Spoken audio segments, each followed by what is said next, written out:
WHCS Sports Channel 5 presents Virginia High School Coaches Association All-Star Game, the East versus the West, coming to you from War Memorial Stadium. Good evening, everybody. I'm Tim Cole along with Bob Hintz. We welcome you to War Memorial Stadium for this 22nd annual Virginia High School Coaches Association All-Star Match. And we have the best of the best from the east and west parts of our state. And you are looking in right now on the gathering of parents, coaches, and players for the two different squads. But, of course, Bob, we've got some Peninsula flavor here to spice this contest for us. We sure do, Tim. We've got the two young men that are well-known in the Hampton, of course, the Kecoughtan players, and that's Brett Wheeler, who is a pitcher going to Old Dominion. Okay, right now we're going to go to Bill Nettles, who's going to have the introductions for us. Good evening, ladies and gentlemen. We'd like to take this opportunity to welcome you to War Memorial Stadium for the 22nd Annual Virginia High School Coaches Association All-Star Baseball Game. This particular time, we'd like to introduce, if we could, the players and the coaches for our two respective teams here this afternoon. First of all, for the West team, the coaches for the West team, the head coach for the Powell Valley High School Vikings, Mr. Buster Taylor.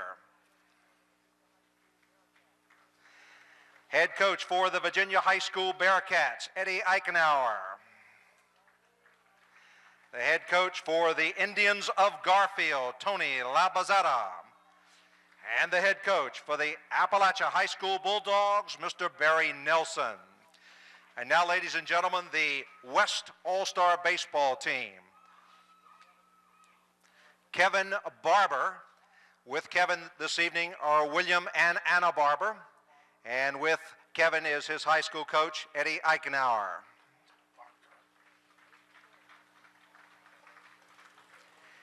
Ace Bohannon. And with Ace is Mr. and Mrs. Archie Bohannon. Archie is from Halifax. And with Archie is his coach, Scooter Dunn. Keith Cassidy. With Keith tonight, Darren and Sanda Cassidy from Woodbridge High School, and with him his coach, Jerry Mobley.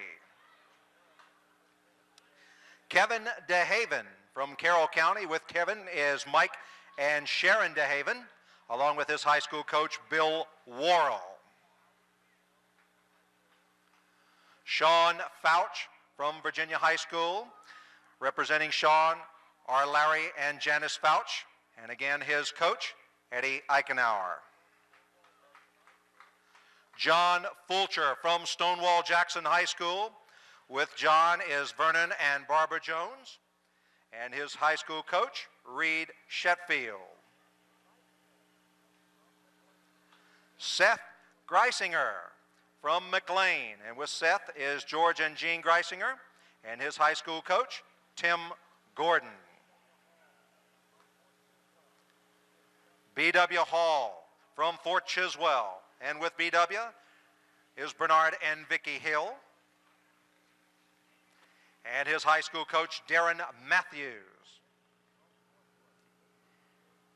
Keith Maiden from Northwood. With Keith is Ted and Pat Maiden, and his high school coach, Stan Dunham.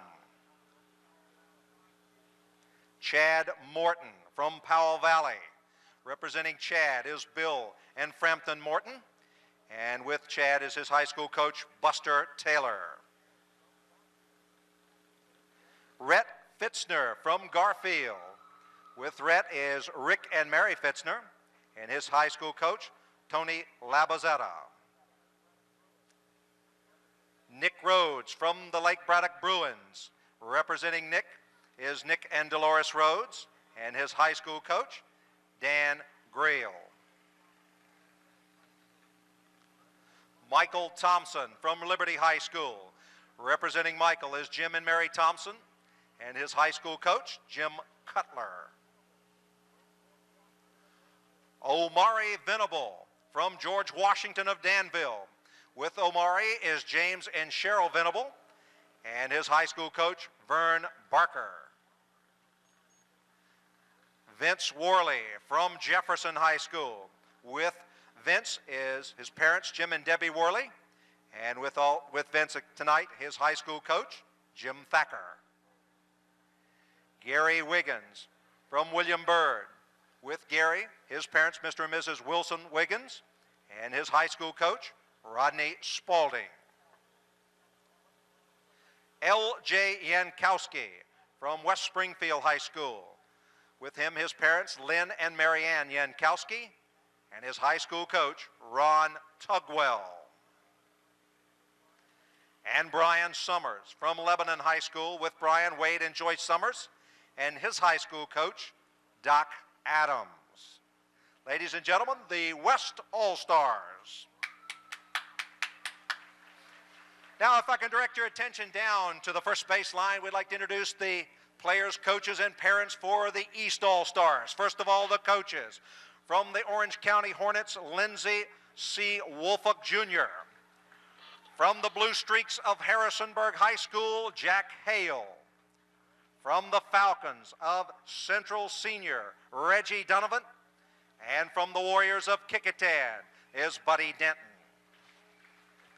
And now the players and their parents. Player Joel Kennedy from Chancellor High School with Joel, Mr. and Mrs. Sam Kennedy, and his high school coach, Bob Oliver.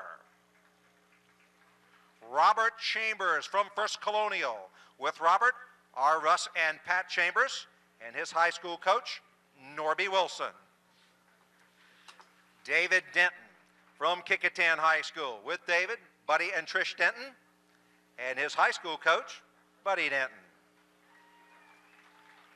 Patrick Edmondson from Louisa, representing Patrick, Mr. and Mrs. R.W. Edmondson, and Pat's head coach, Bill Pellet.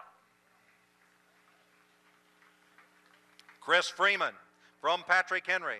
With Chris is Donald and Kathy Freeman, and his high school coach, Harold Henry. John Galloway from Midlothian High School. With John, Mr. and Mrs. John Galloway, and his high school coach, Dick Overton. Jimmy Hamilton from Turner Ashby. With Jimmy is James and Brenda Hamilton. Presenting the award to Jimmy Hamilton, his high school coach, Tim Clary. Bill Henson from Essex High School. With Bill is William and Diane Henson, and his high school coach, Henry Ashton. Richard Height from Lunenburg Central. Representing Richard is Carolyn Height, and his high school coach, Reggie Donovan. Wayne Hunt from Deep Creek. Representing Wayne are Donald Patricia Lamberth and Wayne Hunt Sr., and his high school coach, Carl Stone. John Murphy from Parkview Sterling. With John, his parents, John and Sharon Murphy, and his high school coach, Mickey Thompson. Corey Myers from Stewart's Draft. With Corey tonight, Mr. and Mrs. Don Myers. Presenting the award to Corey, his high school coach, Sam Alexander. Brian Searcy from Bluefana High School. With Brian is R.J. and Norma Searcy. Presenting the award to Brian, his high school coach, Steve Sheridan. W.G. Smith from Dinwiddie. With W.G., his parents, Mr. and Mrs. William G. Smith. And presenting the award to W.G., his high school coach, Vic Loving. Quentin Tate from Broad Run. Representing Quentin is James Tate. And presenting Quentin with his award is Wayne Todd. Carter Vaughn from Hermitage High School. With Carter, his parents, Bill and Kay Vaughn. Presenting him with his award, his high school coach, Dave Savino. And Brett Wheeler from Kickitan High School. Representing Brett is Bonnie Wheeler, and presenting him with his award, his high school coach, Mr. Buddy Denton. Ladies and gentlemen, at this time, I'd like to ask everyone that's on the field to please remain on the field, and those of you who are in the stands, if you would please, to rise and stand now for the playing of our national anthem.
So we have had the introduction of the coaches, the parents, and the players.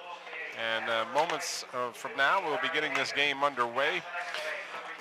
One of the things you'll find, Tim, in all-star contests, especially like this, these young men all played a lot of baseball, but they've not played together. As you can see the crew coming on, if you want to announce who's our umpires tonight.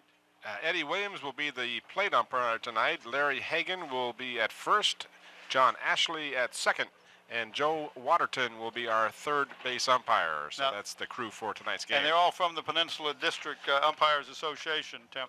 But what'll be a big factor in this ball game, of course, will be how well the pitchers are, because that controls baseball anyway. If you have a good pitching staff, which both of these staffs have good, but one of the rules are that you will see an extra hitter in the lineup for each of the teams, and we will refer to him as an EH, or I'm assuming you will.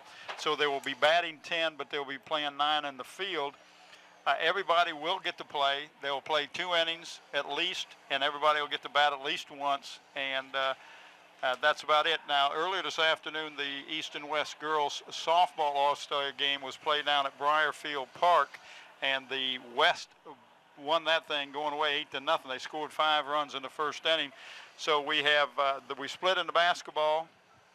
The East girls lost, West girls won, and the East boys won, and the West lost. And now the West has won the softball. So if you want to go through your lineups, Tim. Sure. This is the West squad. You'll see Venable is the center fielder. Greisinger is the shortstop. Yankowski will be the EH, the extra hitter that Bob alluded to. Nick Rhodes will be playing first. Sean Fouch will be the pitcher.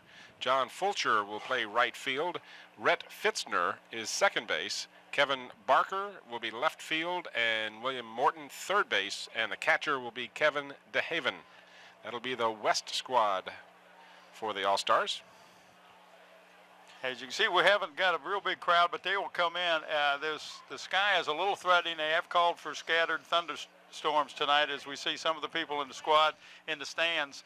I've got a chance to talk with both coaches. They're excited about being, when I say both coaches, both head coaches, as you look at the East squad, Tim. Just finishing your thought about the weather, Bob, it is very hot and very humid, but that should not be a factor since both of these squads will be playing limited numbers of innings this evening. For the East, Wayne Hunt will be at second base.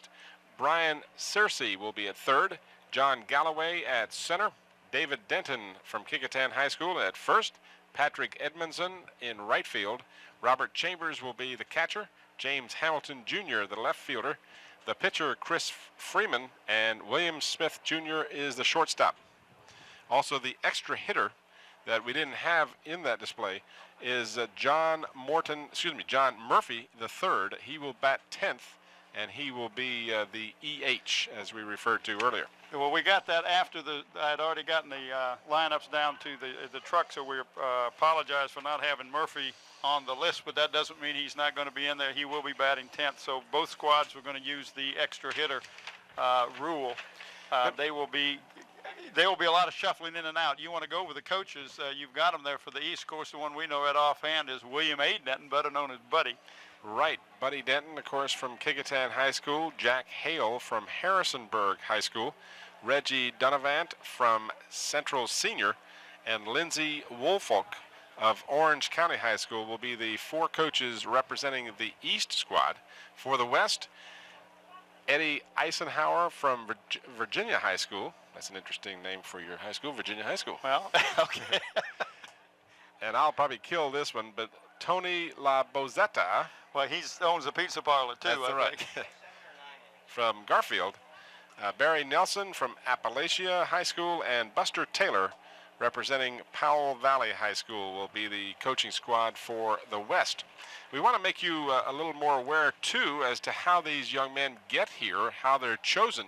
They are nominated by their coaches, and, of course, only so many players from the vast numbers of players that are eligible as seniors are voted upon by the coaches, and they come up with a consensus number of players to participate. I think there are about 18 or 19 players on each squad. Well, they're nominated by their coaches, and then they're voted on, right? by the Virginia High School Coaches Association. And it's a tough situation because my wife and I were coming down to the game this evening and talking about, well, gee, there were an awful lot of good players on the peninsula that we are familiar with that aren't represented here. Certainly they could have easily been all-star material. So when you think about the hundreds and hundreds of high school baseball players there are, this is quite an elite group. Well, and I'm sure they do a lot of looking at statistics and of course the records of the team. There may be a ball player that's just an exceptional ball player. He's on a team that has not got very good pitching staff and therefore doesn't not winning many ball games and will be overlooked. No fault of his, but that's just the way the process goes. But Hampton City, of course, is hosting this event along with the All-Star basketball, softball contest, and then the final contest is the All-Star football game. And we're very fortunate to have this down there. For the last 8 years, it's been up in Lynchburg, and the people in Hampton are real thrilled as having us down there. Mayor Easton and Mike Smith has done a great job of coordinating and getting this thing off the ground. And I mean, the people who volunteer and help it's amazing. I'm sure Mike Smith couldn't venture to name all of the people who have had a hand in helping him volunteer or whatever. And this has just been a very good, it's been a showcase, Tim. We have really enjoyed it. We've always had a chance just to do the football we've always got at the end. But they also, at the same token, they're having a coaches clinic that has been going on since Monday. It'll go for 4 days, and the coaches can get college credit for this. And this has been going on down at the Holiday Inn Convention Center. So this is a big undertaking that is put on by the Virginia High School Coaches Association. And this is the 22nd annual All-Star Contest. So I think we're very fortunate to have it down here, and good representation I know have been for the other ball games. So I look for a lot of people here tonight if they don't get scared off because of the possible thunderstorms. In the Coliseum Monday evening, as we were between games, and for that matter, even after the game, I enjoyed listening to some of our listening to, in fact, eavesdropping to some of the conversations as we were packing up the vehicles to head out, and heard an awful lot of the players talking about the beaches and how a couple of the basketball players said, we've been on curfew for the last 4 nights, but forget that, the rest of the week is mine. So I feel very confident that an awful lot of young people and coaches alike, and parents for that matter, have had a great time here in the Hampton Roads area, specifically on the peninsula with all the different events. So we're hoping, I know you and I are, because we really enjoy participating with the All-Star Contest, to see it return to Hampton not only next year but for many years in the future. And it is a very nice award to have for your area, certainly the least of which is all the revenue that's brought in by all of these athletes and the coaches and folks in our area. I just have to tell you, I'm a little bit biased, but Well, it is a great place to visit as a tourist, and certainly the parents, coaches, and players this week have had an opportunity. Saw an awful lot of sunburns. I bet the suntan lotion concession was a booming business during this past week. If you come down for the beach, has been perfect because the weather has definitely been for the beach. But I know that there was one group of people that, and I'm not sure who it was, but got tickets for the girls All-Stars to go up to Busch Gardens. So, there's a lot of things that's going on that has been helping. And here we go. We got the players running out on the field, Tim. Well, the East squad will be the home team for this event, as they have been for the first 3 events leading up to this contest. And they, of course, will take the field. And as I mentioned before, the battery tonight will find Sean Fouch, the pitcher, and his battery mate will be Kevin DeHaven.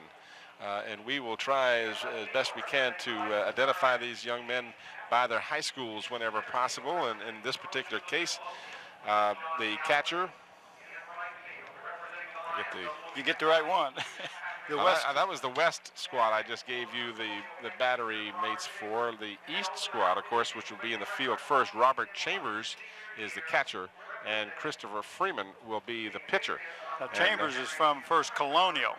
And I recognized his uniform. He is quite a player. This young man with a 400-plus batting average, and of course the First Colonial team winning the Group State AAA championship contest, a game that the Kecoughtan Warriors had so desperately wanted to be involved in. I'll tell you, it's true. And Freeman, the pitcher, is from Patrick Henry High School. So we will try to talk about these players and mention the schools, and at least the action isn't as fast and furious as the basketball, and they're not going to be running in 5 new players at a time on you, Tim. Like my nightmare has already begun with the score sheet and knowing that everybody's going to play. So as long as I don't keep moving positions around, I'll be all right. Yeah, well, it's good to see the grounds are in excellent condition, and we want to take our hats off to a young man who has worked on the grounds, and you've got his name over there. Who is that? That's Ken Brinkley. Ken Brinkley, who has done a great job getting this field and keeping this field in shape. And he also was instrumental with Scotty Bowers and our group coming in today to set up. And we always appreciate the cooperation we get from the folks when we go to the different venues. And Ken Brinkley and his staff did everything possible to make our job that much easier. And we were anxious to make sure that he gets our thanks. All right, so the baseball game is set to get underway, and with that, we will talk about the leadoff batter, and that is going to be Omari Venable, who will be playing center field. And Venable is from George Washington High School. Young man is 5'11", 175, and he's sporting number 10. Now, you'll find a lot of these players will have the same numbers, duplicate numbers, and that's because they're wearing their uniform, their school uniforms. First pitch of the ball game from the left-hander is a little outside for a ball. I noticed warming up, Tim, that there was a lot more. It seems like a lot more left-hand batters on the west squad than there was on the east squad. I don't know if that'll have any difference on it, but we'll see what kind of hitting they do. Hit sharply to the shortstop for the first out. So a second pitch of the ball game finds the ball hit sharply to the shortstop, and that would be William Smith. And he's from Dinwiddie High School. And he was moving on that hit, and it was just a line shot to him. Number 16, Seth Greisinger is the batter. He is the shortstop for the West squad, and he also will bat left-handed. Takes the first pitch on the corner for a strike. He's from McLean High School, Tim. He's 6'3". He's one of the taller youngsters out here at 180.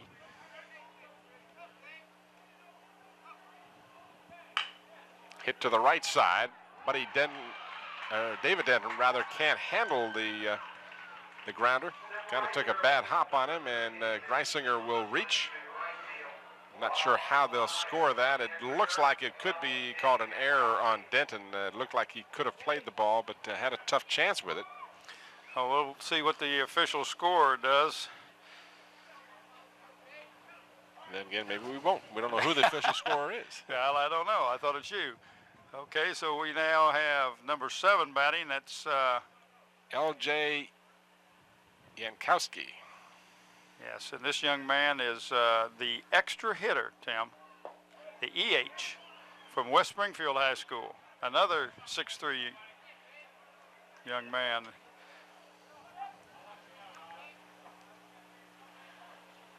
One ball, no strikes to Yankowski. Runner on first, one away here in the top half of the first inning. Hit sharply to the third baseman, and he's got a chance for the double play. They complete the double play. Nice throw and catch. Woo. That replay, that's what you have to have down there in that third base, Tim. That's that old hot box, and he come up clean with that.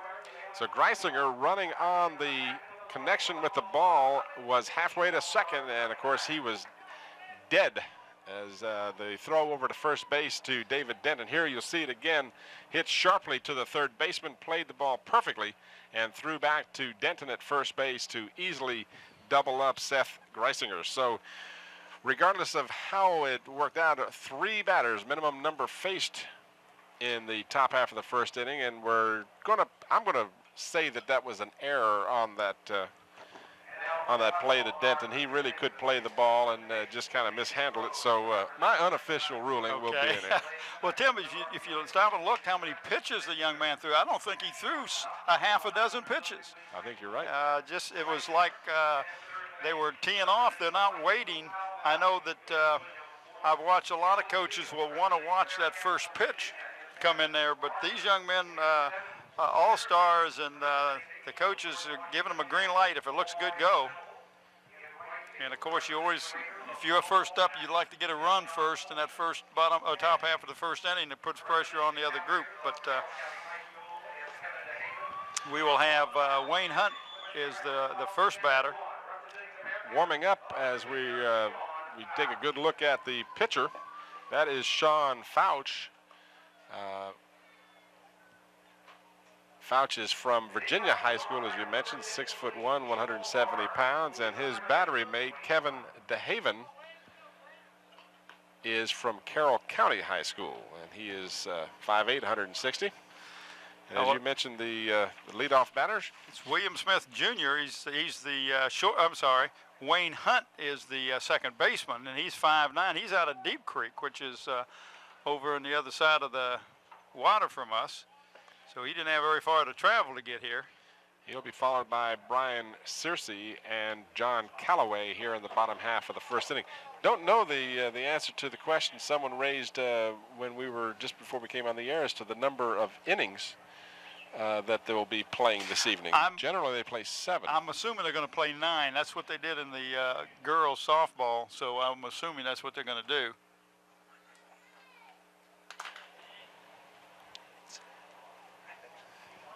Well, we'll see. We'll just, Bill Nettles he said, whatever he assured us he has communication with the dugouts. I bet he can find out for us. Well, I don't know if he's got a communication with everybody, but he does have communications with a lot of people. All right, Wayne Hunt steps in, batting left hand. We've seen a lot of left-handers to start. This one fouled back out of play for a strike.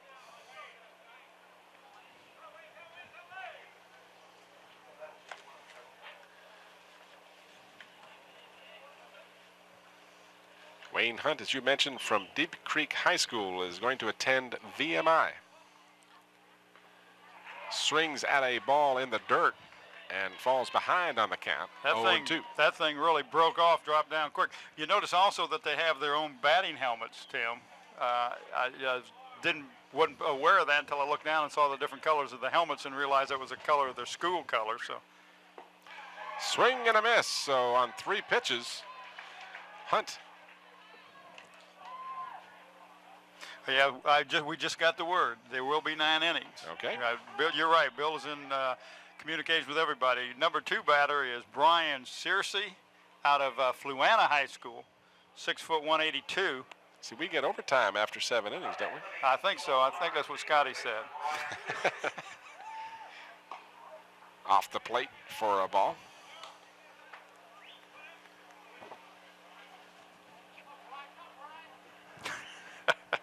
Said as long as he's not paying, it's okay, right? Okay. Fluanna County High School. Call strike, 1-1 the count.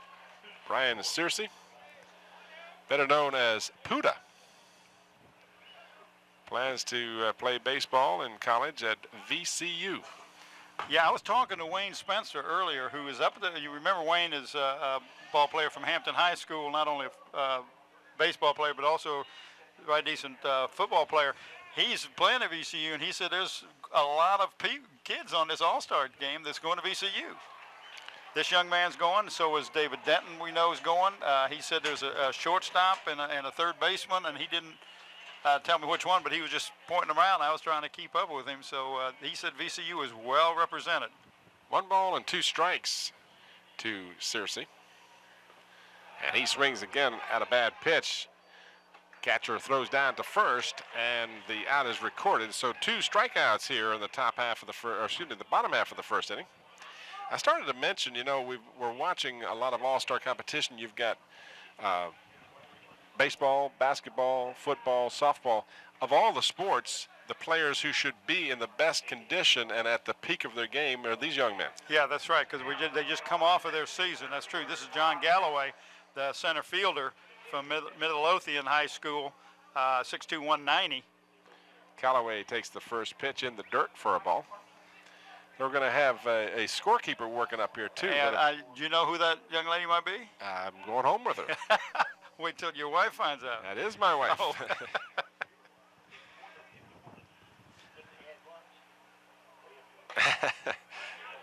Is that called nepotism? Or? She's not on the payroll.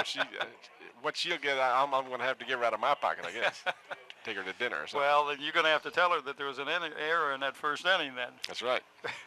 Unofficially. Unofficially. Well, once she puts it up there, it becomes official, though, right? That's right. 3 balls and no strikes. 2 outs here in the bottom half of the first inning. First 2 batters have gone via the K. And this one finds a home, 3-2. So after falling behind 0-3, excuse me, 3-0 rather, the young pitcher has found the mark here, and it's coming back strong. Just off the plate. So that was great. What do you call it? The batter. I mean, you want to protect that play, but it was great eyesight that he saw that on the inside. That was John Galloway, and that brings up young Mr. Denton. David is the first baseman, 6'4", 225, of course, out of Kecoughtan High School. A young man can really hit the ball, also going to VCU. So Fouch with the first base runner of the inning for him. First pitch is a ball.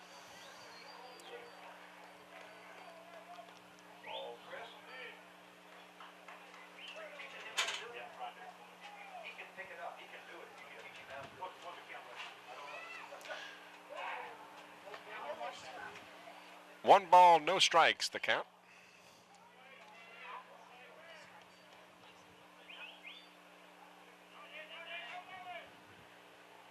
Two away here in the first. Runner is back in time. Quick move by the pitcher for the West. He's got a great move over there. It's Sean Fouch. Fouch.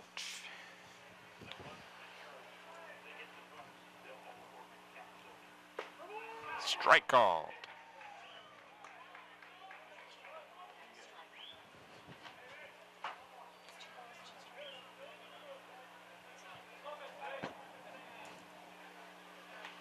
One and one the count.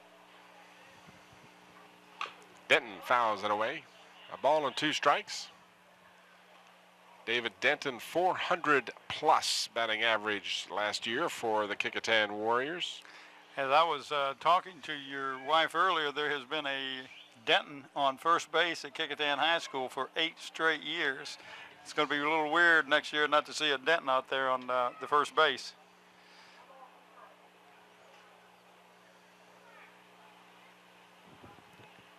Fouch checks the runner. He's going, and it's in the dirt. He's able to steal second easily, so Callaway reaches second. Count evens up at 2-2.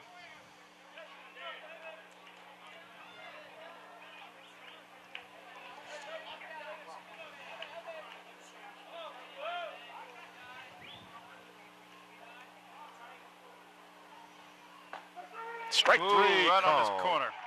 Caught the outside corner. So Fouch strikes out the side, allows a base on balls in the process, but the runner is stranded at second. So we've played 1 full inning, and we have no score between the East and West All-Stars. If you're just joining us, I'm Tim Cole along with Bob Hintz, and we are here at War Memorial Stadium. This game videotaped on the 13th of July, or is it the 14th? It's the 14th, see? You weren't listening. 14th of July. I was just going to let you get out of that one. 1993, a hot, sultry evening. I understand we've got some relief on the way, but it will not be in time for the football game. We're going to be looking at a high tomorrow in the 90s again for the final contest of this week over at Darling Stadium. Temperature at game time about 95 degrees, high humidity.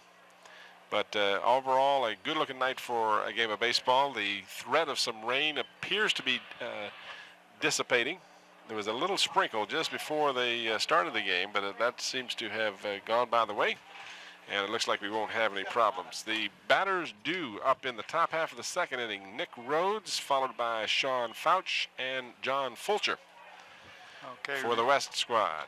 Rhodes, young man, is this is for the West, right? Okay. Rhodes is number 22 out of Lake Braddock High School.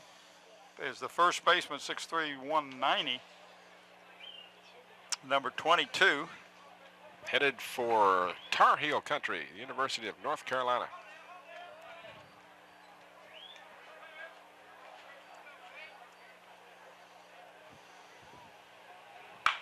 It's the first ball for a base hit to center field for the first hit of the ball game. They're just jumping out on that first ball. I like to see that. I like you know, why not at an all-star game? Be aggressive. Don't wait around for a walk. So the pitcher now, Sean Fouch, steps to the plate, number 21. Sean Fouch, as we mentioned before, from Virginia High School. Undecided where he's going to attend college. Move over to first base, just a little message from the pitcher that he knows he's there, and not really the good move. I don't want to show him your best move. That one a little bit better, but still easily back is Nick Rhodes. Top half of the second inning.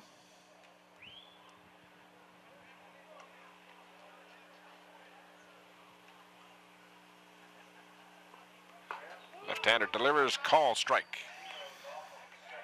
That was right on the corner. That was a well-placed pitch, Tim.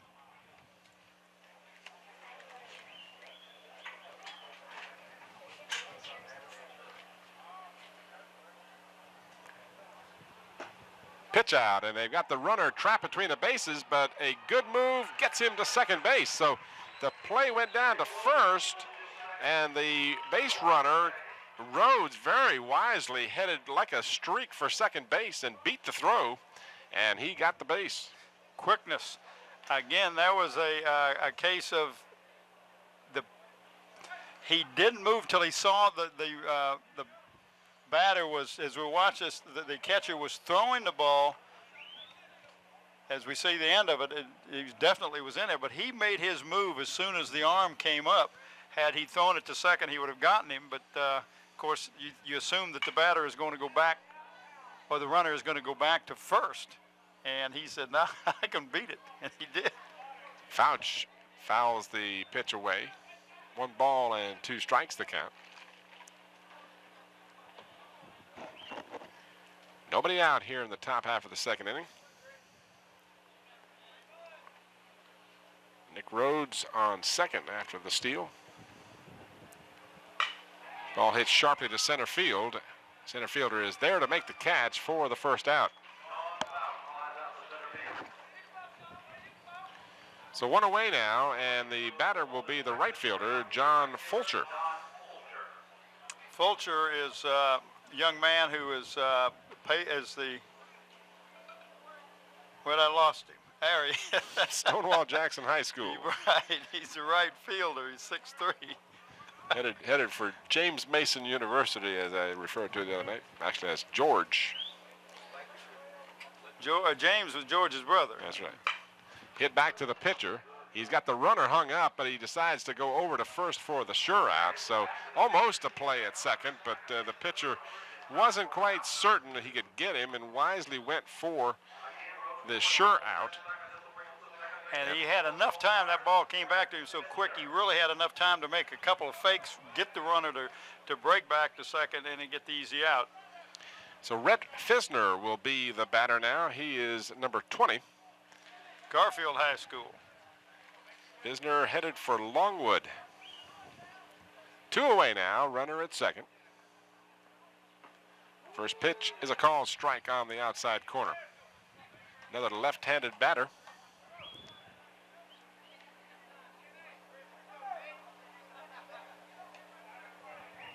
See a good look at Christopher Freeman. Left-hander delivers, hit sharply to David Denton at first. He'll make no mistake this time as he steps on first for the third out of the inning. So the West squad gets a runner to scoring position, but he is stranded there on a couple of good plays by the East defensive squad. And we've played 1.5 innings. No runs for either team, 1 hit for the West. Coming up in the bottom half of the second inning, we'll find Patrick Edmondson, followed by Robert Chambers and James Hamilton. As you see a replay of that third out, the ball hits sharply to Denton, playing it perfectly. And the big first baseman steps on the bag easily for the third out.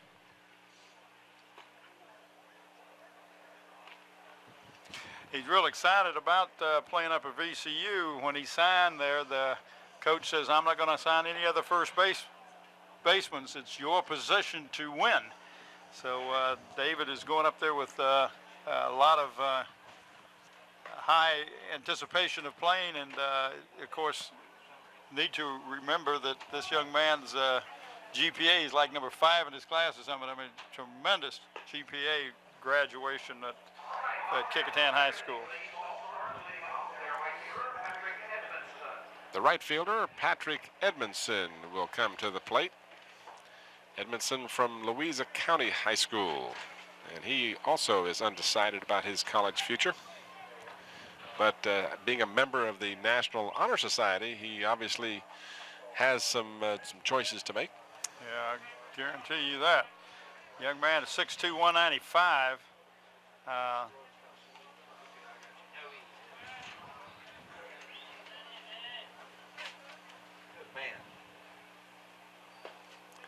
Swinging on the first pitch for a strike.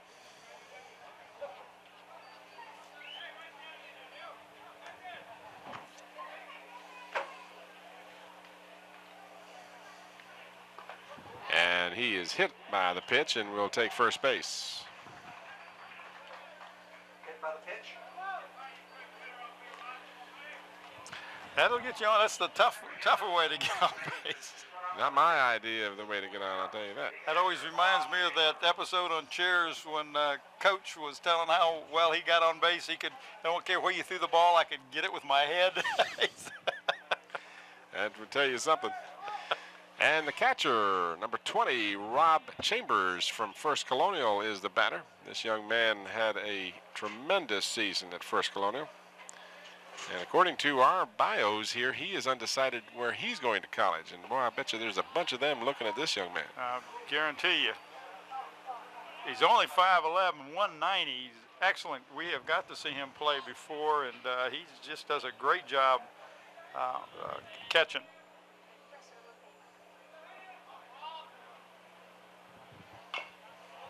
Fouled away.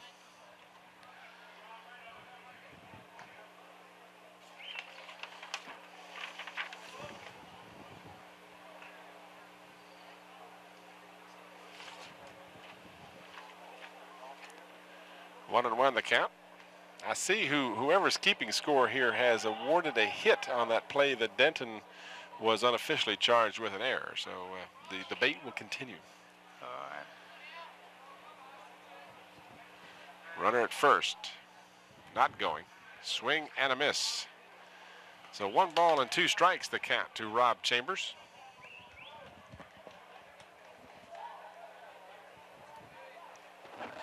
Sean Fouch from Virginia High School is the pitcher. Second inning of his stint. Just inside, ever so slightly.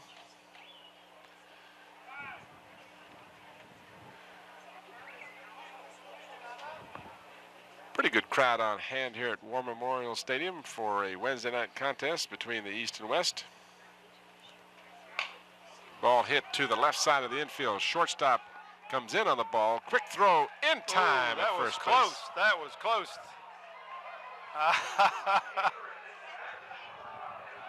I don't know. I knew he wasn't going to get the runner at second. He had a good jump on the play, and it was a low runner, but that was a close call on first. I thought the runner had beaten the throw out, but the official right on the plate said no way. Said he got him. Here's a chance to watch it again, and this was a fine play. The shortstop had to come in on the ball and throw off balance, and that shot wouldn't tell you, but it looked to me like he might have beaten the throw. Shortstop playing the ball again, cannot get it out of the dirt at first base. Well, that's Hamilton that just got on it. He's the left fielder, 6'3", 187 out of Turner Ashby High School. And that's got to be an error, I would assume, on the throw, or? Yep. Okay. E6.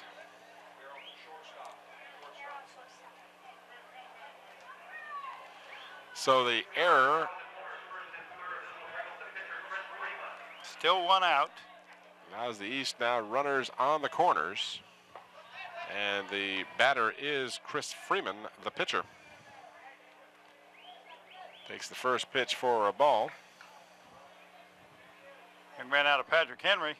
You talked about him. He's got a different stance up there at the plate. Hits behind the runner, over to first. Back to first, double play. What a fine effort by the West squad to turn the double play. Well, had they not turned it, there would have been a run scored. That was an excellent double play. So 3-6-1, and the inning is over with. So the threat, the 3-6-3. We're back to the first base. I'm sorry, did I say 3? I mean, yeah. I meant 3. I said 1, didn't I? 3-6-3. Here's a replay of it. The ball hits sharply to the first baseman.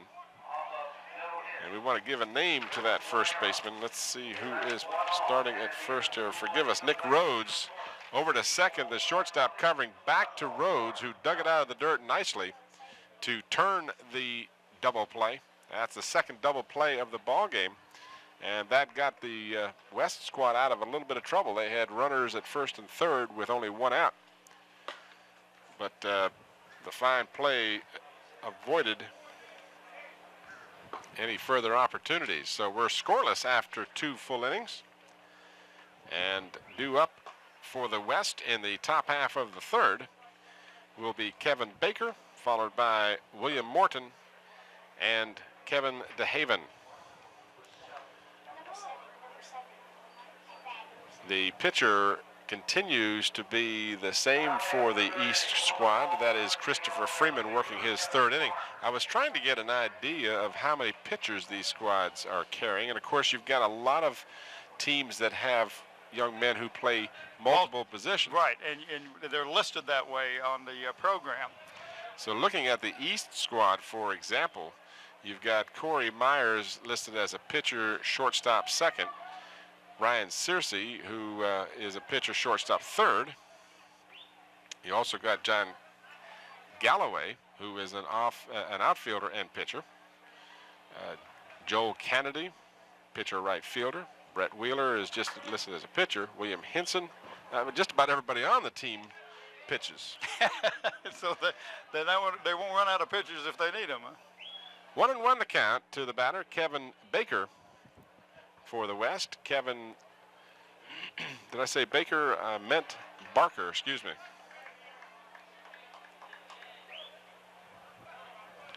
Kevin Barker from Virginia High School as well. And he is headed for Blacksburg, Virginia Tech.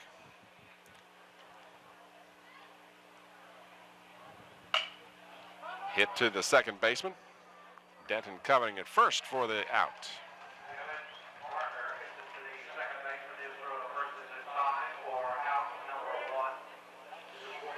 And that'll bring up William Morton, the 3rd baseman for the West squad.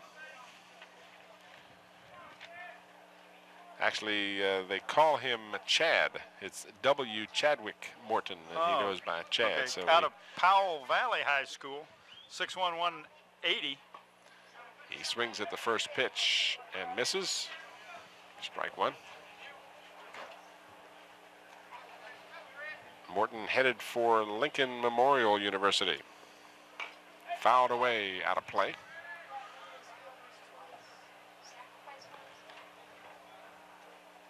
So Chris Freeman quickly ahead of the batter here.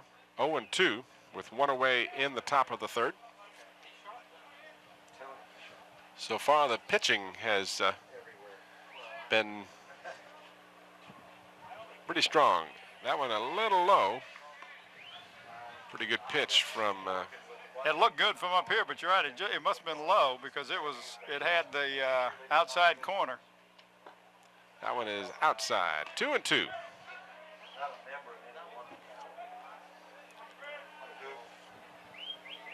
One away here in the top of the third. And a changeup. And a strikeout recorded, the first of the ball game for Chris Freeman. Now the batter, the 10th batter. I got to get used to that 10th batter. Kevin DeHaven, the catcher. 5'8", 160 out of Carroll County High School. First pitch is a strike.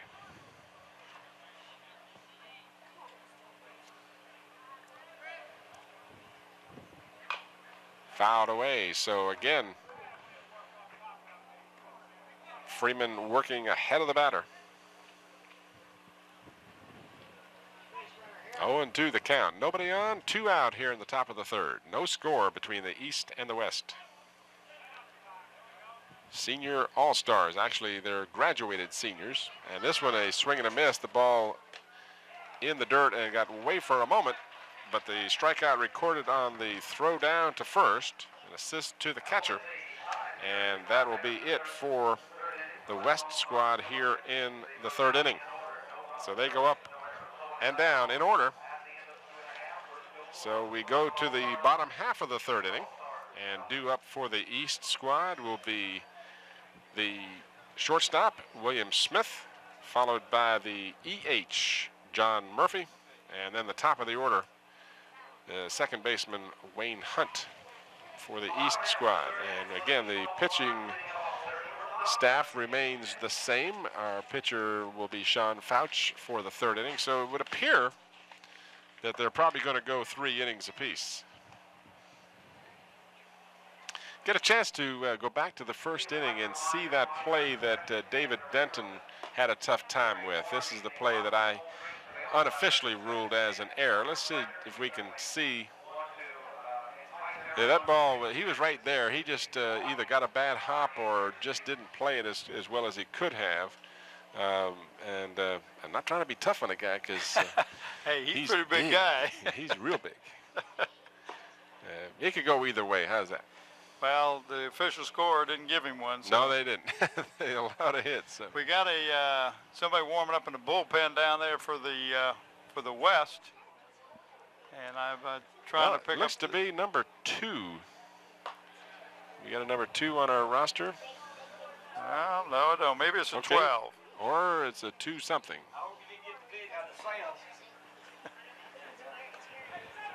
Coach Smith. It's 24. Here. Okay, so that would be Keith Cassidy, number 24, warming up for the West. And as we speak of that, there's also warm-up action getting set in the East squad, and that's our buddy, Mr. Wheeler. Mr. Wheeler, yes. All right, so we move to the bottom half of the third inning. William Smith, the shortstop for the East, is the batter. And he takes strike 1. That looked a little outside from this vantage point, but evidently got the corner. W.G. Smith, headed for VMI. Out of Dinwiddie. Swing and a miss, strike 2. Now, not to say so far, the pitching has been by far, or at least noticeably stronger than the batting. But you might expect that as you've got the cream of the crop here from the pitching mounds across the state. Oh, you're right. And again, not to belabor the point, but what you said earlier, that of being in shape, the softball and the baseball players have got to be in better shape for their particular game than basketball and football would be, since their season has been over a while. But these pitchers both are looking real sharp. Real sharp. John Murphy, the EH, is the batter. He is 5 feet 9 inches tall, 178 pounds, from Parkview High School.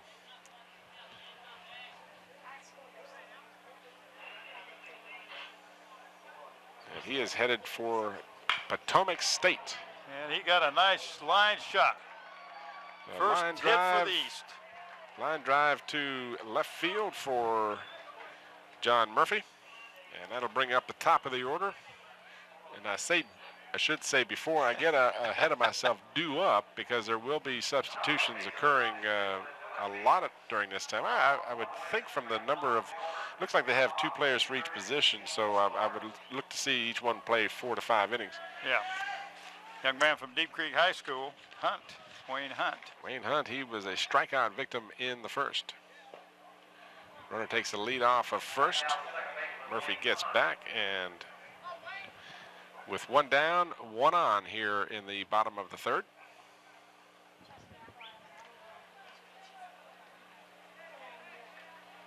Wheeler warming for the East squad in the bullpen.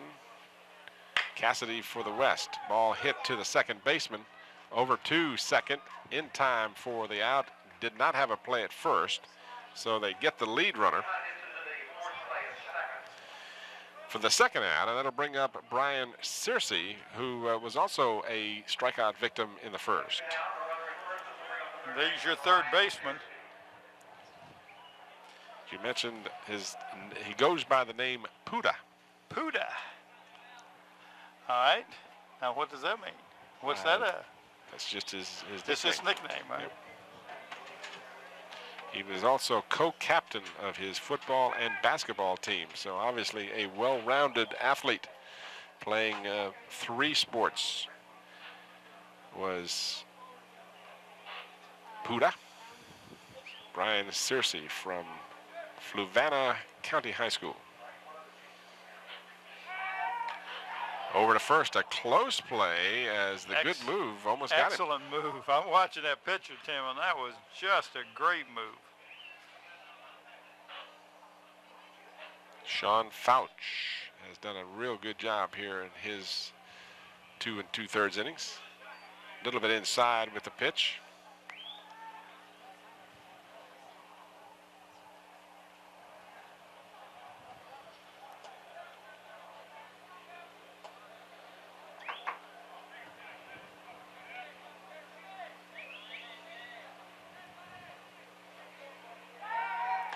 Throw over to first, back in time. Great move. Now, where's that young man going to school? Is he signed to go the pitcher? Fouch, he is undecided, and I bet you there's going to be a lot of people wondering where they might be able to get him to go. Oh, another close play. Now, and I should hasten to add, as we are broadcasting these games, that this program was put together a couple of weeks ago, I would imagine. And some of those undecideds could have changed their minds by now. That's very true. We are not privy to their updated information, but that's the best information we have for the time being. Good lead off of first base there, and that's one of the reasons those plays are rather close, because Hunt is getting a substantial lead, and he is basically stretching that lead out just about as far as he can go without getting picked off. And he is definitely got the attention of Fouch, and he is going. They've got him in the rundown, and he is going to get back easily. So wisely, unlike the previous time we saw the rundown, this time he got back and got back quickly. So it looked like perhaps, and I don't want us to be judgmental, but perhaps Rhodes got rid of that ball a little quickly. It might have run him down a little bit and closed down the gap. But you know, you're working with players in other positions that you're not familiar with, and sometimes you may lack a little of the confidence you would normally have with your own team. Well, what also is all that throwing over to first and all that has got to take a little bit of the concentration off the pitcher, and that's, of course, why he's doing that. Make him throw to first, make him worry about me. Maybe you're going to put the ball back to, maybe when you pitch the ball, it's not going to be where you want it. Maybe it'll hang up a little bit on the curve or something, and maybe we'll get something going here. Certainly Fouch had the right move a while ago in getting him to move, and he moves again. This one is hit foul, out of play down the first base line.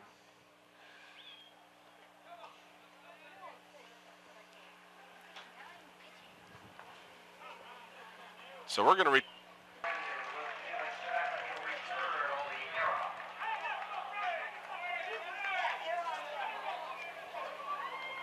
impressive.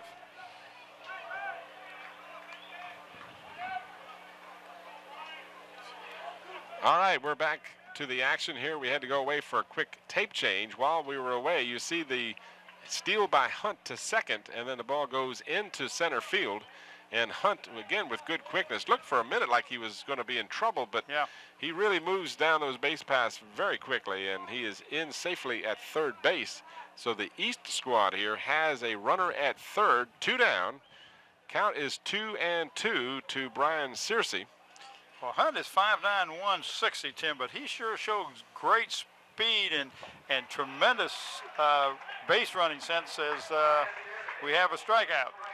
All of that effort for naught as Searcy goes down swinging for the second time, and that'll end the third inning for the East squad. They did get a runner on a hit, John Murphy's single to left field, and no runs. So we've played 3 full innings now, and our score remains tied at nothing. And coming on to pitch for Mr. Wheeler, the East squad will be none other than Brett Wheeler, arguably one of the best high school pitchers in the state of Virginia. Had a 12-0 record. Yeah, and during the regular Tim, season. he said in the paper that he probably was a better pitcher in his junior year. He said he worked more on his conditioning and all than he did in his senior year, and felt like he was, of course, he had Tab Paps, a former pitcher at Kecoughtan High School, playing down at the Prentice School, that was helping him last year, and it would help him with his mechanics, little things that you pick up, start doing little things wrong, another pitching coach can pick it up. But to have a 12-0 record and say you didn't pitch as well as you did last year is saying something. Well, you know what happens too is certainly Kecoughtan was expected to be a good team when Wheeler was a junior, but more was expected from Kecoughtan in his senior year, and sometimes in defense of Wheeler, and I don't know that he's not valid in his point, but in defense of him, when you're known to be good and you can kind of sneak up on a couple of teams, you can have a bit of an advantage. But then when the word gets around that you made the state finals the previous year and that your team is the team to beat, the other team rises to the occasion more often than not, and it just brings out that competitive spirit in teams. And I've seen that when I was coaching, that a lot of times the team that's leading the league would have more trouble with a team down in the standings than they did with the team that was in second, third, fourth, fifth place. Again, it's because those teams, sometimes you have a tendency to take those teams lightly, but more often than not, those teams play better against better competition. So, yeah, I think you got a good point. Wheeler, as is well documented in the local area here at least, is headed for Old Dominion University. And he is also the winningest pitcher in Kecoughtan history with 35 victories in his career with the Warriors. And of course, he is reunited with David Denton for this all-star match. So the top of the order for the West squad here in the fourth inning, Omari Venable will lead off. He'll be followed by scheduled to bat Seth Greisinger and L.J. Jankowski. I say scheduled to bat because we are going to see some substitutions here. Yeah, and we might start seeing them now. You're right. First pitch hit sharply to the second baseman. He can't play it, and Venable will reach. That's got to be an error. That's a generous single. I almost feel like that's got to be an error. Let me check with the official scorer over here. So they're going to give him a single on the play. Okay.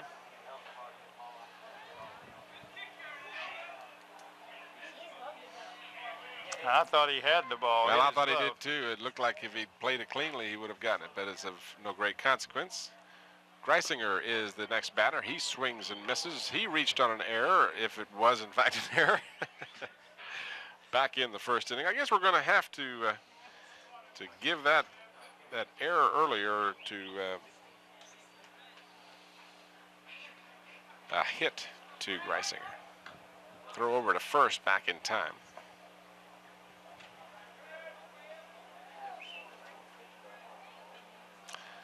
So no runs on 3 hits for the West. No runs on 1 hit for the East. Runner at first with nobody out. Count is 1-1 here in the fourth.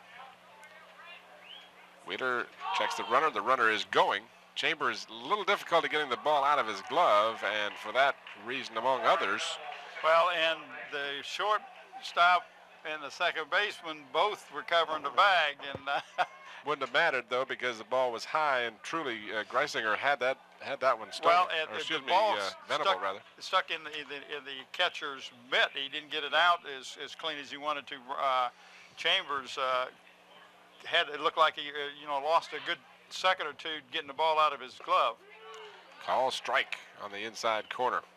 And Venable, with excellent speed, finds himself at second base, having stolen second. So with nobody out, the West squad with a runner in scoring position. Wheeler's pitch is outside. 3 balls and 2 strikes. That is one part of his game that we saw in the limited number of times that I saw Wheeler play. He had some control problem this year, and that was not a problem with him previously. Nice base hit to left field. Venable will advance to third. Well, Tim, Greisinger with the single. We saw him when they played the Bruins at Bethel Park, and they got behind the first couple innings. He gave up, 2 or 3 or 4 runs, and boy, there towards the end, though, I mean, he just tightened up. It just looked like he took him longer to warm up. I don't know. But once he was warm, there was no stopping him. And I think that's a good point. It seemed that he had more difficulty early in his games than any other time. And maybe he just needed a little more time to warm up. Runners at the corners. Nobody out. The West threatening here in the top of the fourth. Wheeler delivers high and outside for a ball. Chambers, one of the better catchers in the state, if not the best, will be tested here. Ball hit sharply, base hit to right field. So the hits aplenty here in the fourth. And a run scores as Venable comes home to make the score 1-0. Greisinger goes to third on the play. And Jankowski with a single at first. So 3 hits in the inning. And it'll bring up the batter, Nick Rhodes, the first baseman. And he has a hit. He got on with a single in the first inning. Excuse me, second inning, rather. Rhodes takes it on the corner, just on the corner, I should add. That had to be just on the corner. You're right. Runners at first and third. Still nobody out. Runner is going. Throw down to second is in time. And that was much cleaner that time for young Mr. Chambers getting that ball. I mean, that ball popped out of his glove. Going down to first, there was no doubt that that was going to be a close call.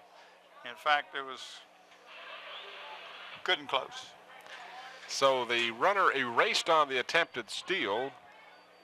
Greisinger remains at third base, but there's one out now, and a swing and a miss by Nick Rhodes.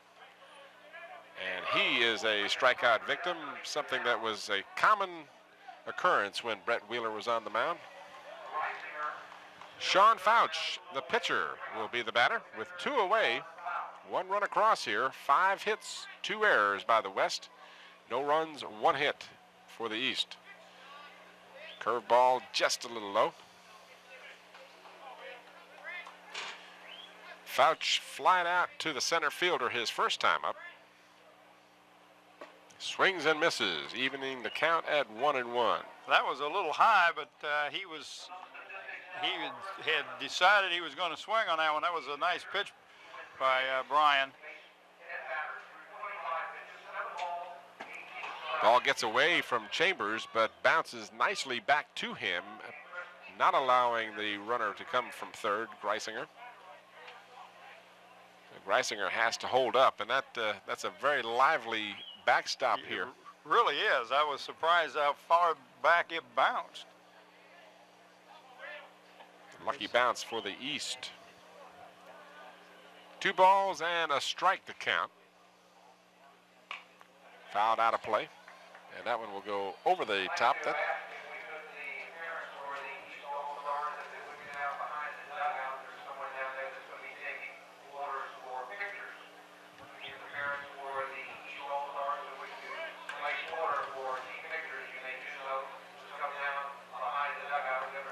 Yes, Strike inside.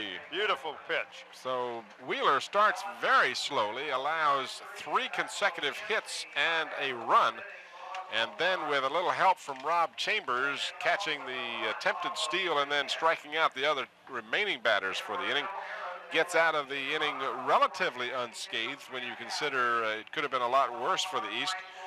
1 run on 3 hits, and after 3.5 innings, it's 1-0 in favor of the West. Coming in to pitch for the West will be Keith Cassidy, number 24, 5'9", 160 out of Woodbridge High School. So we do have that change. We may have some other changes out there. The shortstop may be different. I don't know. We might have to pick those up, Tim. Here's the RBI. This is a nice job of hitting behind the play to right field. And there you saw scoring was Amari Venable for the only run of the ball game. So Cassidy will be pitching for the West. Keith Cassidy from Woodbridge Senior High School. And he, as others on this squad, is undecided about his college plans. Enjoys playing baseball, basketball, hockey, and water skiing. He is also an honor roll student. I'm sorry, my director had something to say to me. And he's got the men being thrown out on the steal, Tim, as we just picked it up on there. We have at shortstop now, number 14 for the West. I'm going to try to pick these up if I can. That's Gary Wiggins out of William Byrd High School. The reason I knew that, he's got a very different colored jersey than anybody else. And so if there's any other changes, we'll get them as they come to bat, I guess. Due up for the East here in the bottom of the 4th will be John Galloway, followed by David Denton and Patrick Edmondson, the due-up batters.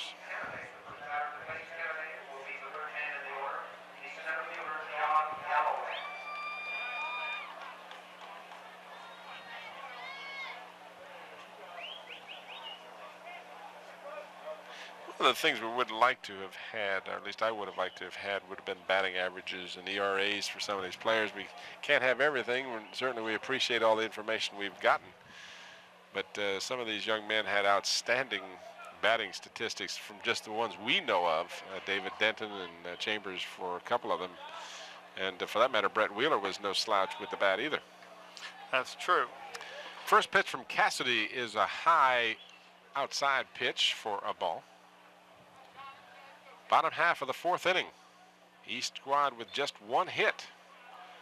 And second pitch is likewise high and outside. I think it's a little tougher coming in. A lot of these pitchers are coming in like Wheeler did and this young man, Cassidy. Tim, they're probably more starters than they are, coming in as relief. And this is a little different situation for them, I'm sure.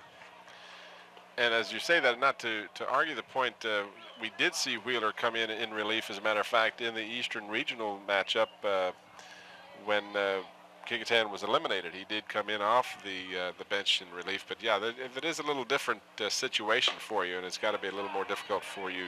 You notice the 2 starting pitchers, we don't know much about them, but certainly they showed to be very strong, and might have been the comfort factor. Yeah.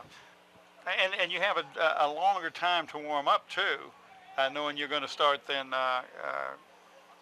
and get yourself more mentally prepared, I guess, also, Tim. There's a lot of factors involved. But pitch is fouled back and runs the count full at 3-2 with nobody out here in the 4th.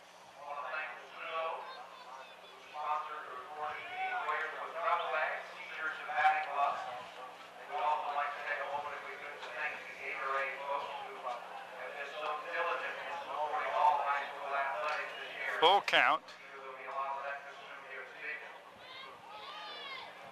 See a good look at John Galloway. Galloway hits sharply for a base hit to the left side, just out of the outstretched reach of the shortstop who just came in. So the East squad now has 2 hits, and David Denton, who struck out in the first inning, will be the batter. I tell you, Tim, of all the players, and there's a lot of players here that can hit the ball a long way, but this is a young man that is very capable of putting it right out of this park. He had, what, 8? I believe it was 8 home runs during the regular season. This one, he doesn't get all of it. It's hit to right field, and the right fielder in fair territory makes the catch for the first out.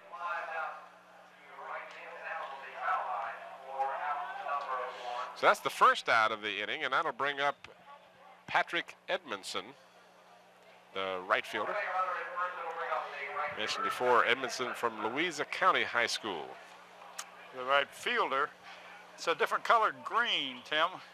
It is. I kind of like it. It's that, I guess, what a Kelly green? Yeah. Got my color expert over there giving me tips. Throw over to first is not in time. 1 out, 1 on in the bottom of the fourth. 1-0 in favor of the West. In the 3 previous encounters between the All-Star squads, the West has won 2-1. The only victory for the East, the boys' game in basketball. If you hadn't heard earlier, the girls' West squad won the softball game this afternoon, 8-0 over the East. And the pitch is a wild pitch, I guess, for lack of a better description, allowing the runner to advance to second. Well, he was on his way for the steal anyway, but I don't know how you're going to. They will call that a wild pitch, okay. Wasn't even a chance to make a play. No chance. Pitching stats: Chris Freeman, 3 innings, 10 batters, 25 pitches, 7 balls, 18 strikes. Sean Finch, 3 innings, 12 batters, 42 pitches, 17 balls, 25 strikes. You need anything else? How about a cup of coffee, Bill? Yeah, you got an extra drink in there or something? Bill Nettles got some great stats for you, Tim. Strike call to Edmondson. You may have been able to hear most of what he said. Chris Freeman, in the 3 innings that he pitched, faced 10 batters, threw 25 pitches, 7 balls, 18 strikes. That's the kind of ratio you want to have. This one is fouled out of play. And Sean Fouch for the West All-Stars, 3 innings, faced 12 batters, threw 42 pitches, 17 of them balls, 25 strikes. Good job, Bill. Man knows how to keep statistics. Oh, he does that. Now if we can just get him to bring us the drinks and the hot dogs. That's right. 1-2 the count, 1 away. Runner at second. And strike 3 called as Edmondson watches the 3rd strike for the 2nd out. That'll bring up the catcher, Robert Chambers of First Colonial High School.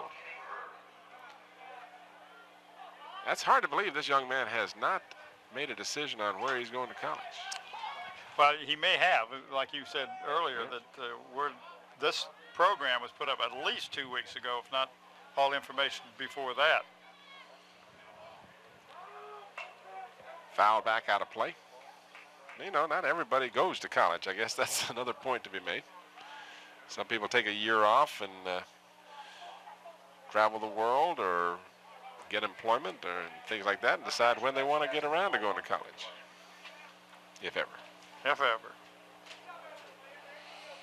Who knows? Maybe his daddy has $1 trillion in the bank and he doesn't want to go to college. Take over the family-owned business. Strike called on the outside corner.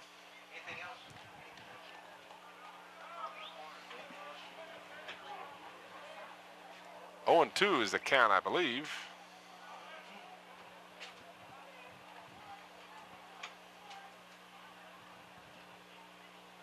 Ooh, and that one got him in the helmet, so he is fortunate to be wearing that protective device, needless to say. And that's one of coach out of chairs move, right? Yeah. He can catch it in the head, right? Catch him in the head every time. So runners at first and second with 2 away. And James Hamilton, who reached on an error in the 2nd inning, steps to the plate. Mentioned before, Hamilton headed for Ferrum College. Went to Turner Ashby High School. Strike called on the outside.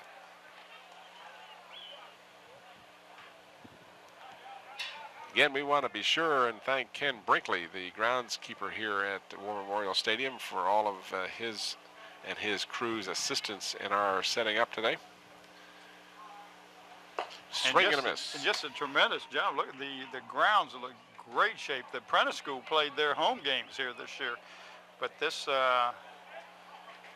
really looks good, doesn't it?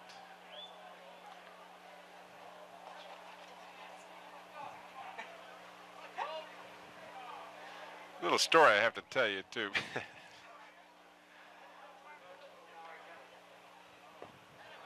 A little bit outside. You're talking about the batting helmets?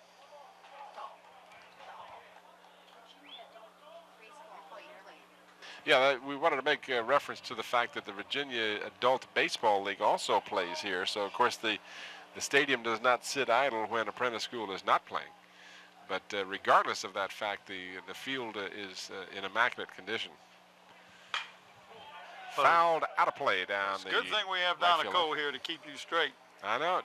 I thought she was going to tell me about the runners with their helmets on. She always kidded me that John Olerud, the reason he's doing so well in the major leagues is that his mom makes him wear his helmet when he's on first base.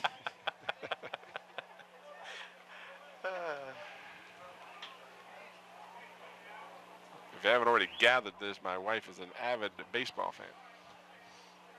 1 ball, 2 strikes, 2 away. East threatening, and a swing and a miss on a bad pitch. As well, you know, I said that was Hamilton. I probably need to get my glasses adjusted here, because I think we had that was Joe Kennedy. That was the Joel Kennedy, I believe. Yeah. Gonna have to erase James Hamilton here and put in Joel Kennedy.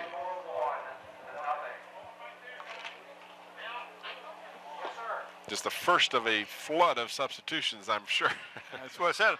I picked up the, we got a new catcher in there too for the. We're going to get a chance to see a replay of the hit batsman. That's called taking one for the team. The new catcher for the East is Tate Quinton, 6'2", 195 out of Broad Run High School. I'm counting on you to catch up and keep up with these things. Well, yeah, don't keep up too much there. And we have a new first baseman also for the East. That's number 18. That's Nathan Thomas. 6'1", 170 out of First Colonial. Huh? Thomas Nathan Thomas. Thomas Nathan Thomas. Parents couldn't decide. Well, he's got 2 first names. He really messes me up. I'm sorry, that's number 19. That 18 or 19 on base? That's 18. It doesn't look like a First Colonial. I don't think it is. That is 19. That's 19. Okay, well, they got him listed to pitch. That's William Henson, I'm sorry. 6'3", 160 out of Essex High School. But it didn't look like a First Colonial uniform when I looked at that. And I said, no, that can't be right. So we do ask those of you watching to bear with us, because to be quite honest with you, we've had little time to prepare and have not seen any of these players prior. So Carter Vaughn, number 30, is down at third base now out of Hermitage. So those are the ones I picked up. You get the rest of them. Thanks a lot. All right, I think this is John Fulcher, number 12.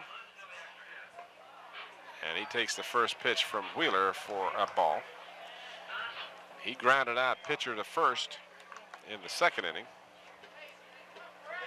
Leading off here in the top of the 5th inning. Swing and a miss, 1-1 to count. And even though David Denton is not on the field any longer, you can still hear his voice exhorting his buddy Wheeler to throw strikes. Hit to the third baseman, over to first in time for the out.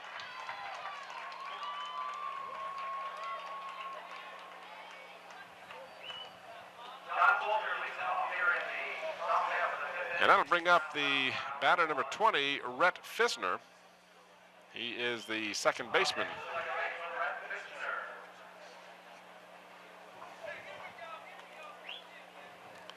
Visner grounded out to David Denton in the second inning.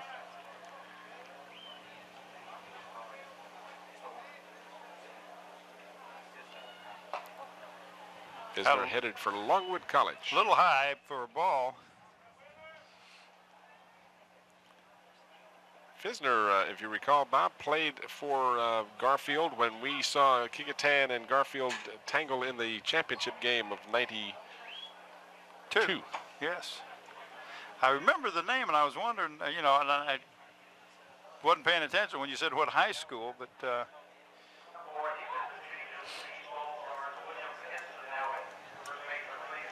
and as a matter of fact, his greatest moment was hitting a home run in that state championship game. That's his greatest moment. Against this pitcher, this right? pitcher, right here. Yeah, they've met before. 2 balls and 1 strike. 1 away here in the top half of the 5th inning. The West squad leading 1-0. Inside. 2-2 the count. No, 3-1. I'm sorry, you're absolutely correct. 3-1. And the only reason I picked up the fingers of the umpire. That's why I caught that one. 3-1. You're absolutely right. I was giving it the wrong way. Hit fair down the first baseline. A nice looking hit. This will go for extra bases. He'll round second and he'll head for third. He'll draw the throw and it's in time. Nice relay.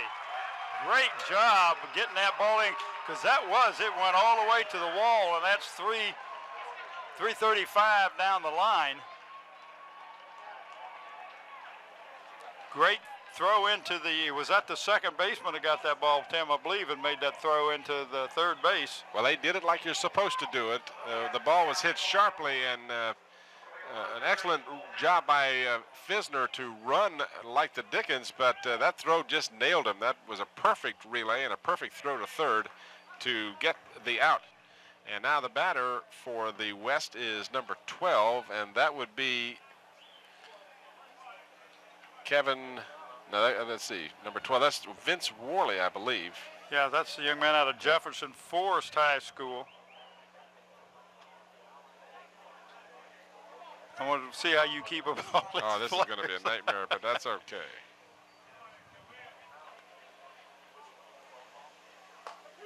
Strike 2 called. 1 ball and 2 strikes.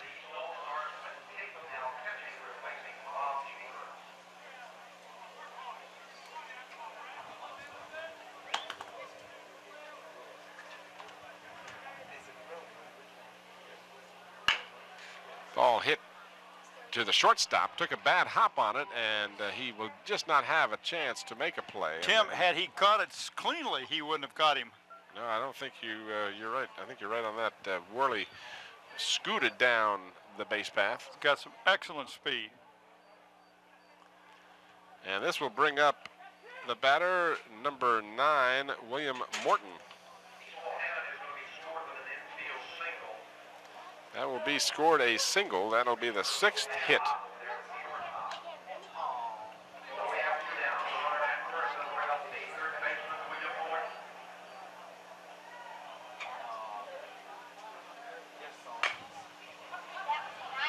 High chopper, shortstop, over to first. In time. Had to wait for a minute to make sure the first baseman held on to it. The ball in the dirt. So the West gets a base runner. Actually had a couple of them. Well, one didn't get to stay on very long. He ran a long ways, but one hit. Excuse me, 2 hits. I'll get it right yet. Right, 2 hits. As we watched the double, it actually was a triple that was drawn down the line just out of the reach and rolls clear to the wall. And here you see how the right fielder chases that, plays it well off the wall. Nice throw into the second baseman as the runner rounds second, head for third, and that ball gets there, as you'll see it coming in right there. Nice throw and great camera work, people.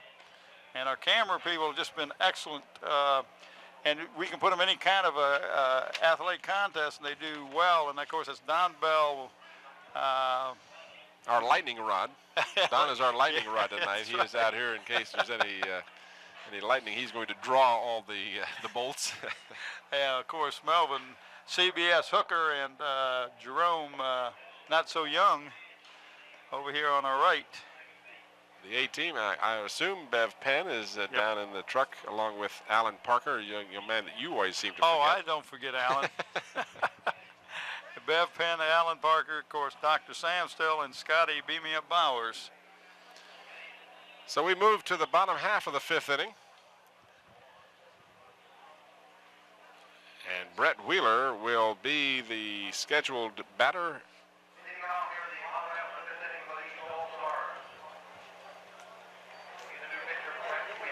I think we have a new third baseman too, Tim. I'm trying to pick up his number. My eyes aren't that good.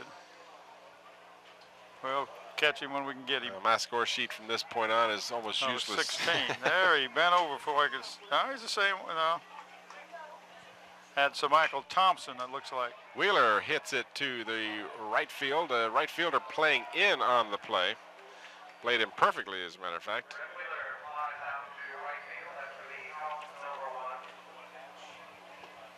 That brings up Richard Height.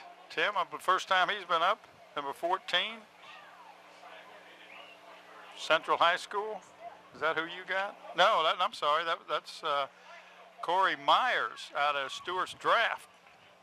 Number 14, Corey Myers. We apologize if we make any mistakes. We got duplicate numbers and. Oh, it's fun. And total lack of familiarity with any of the players except for a couple. But it is Corey Myers at the plate with one out here in the bottom of the 5th. Fouled out of play.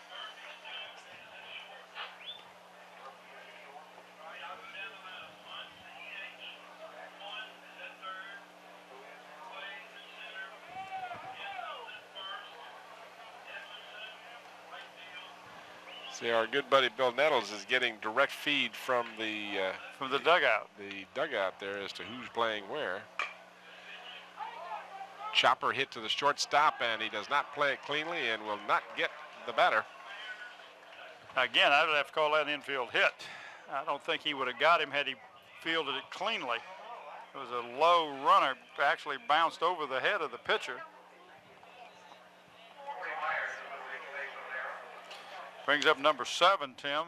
So they do rule that an error. Tough crowd. Tell you, tough crowd. Murphy E6. is the EH. Runner on first with one out.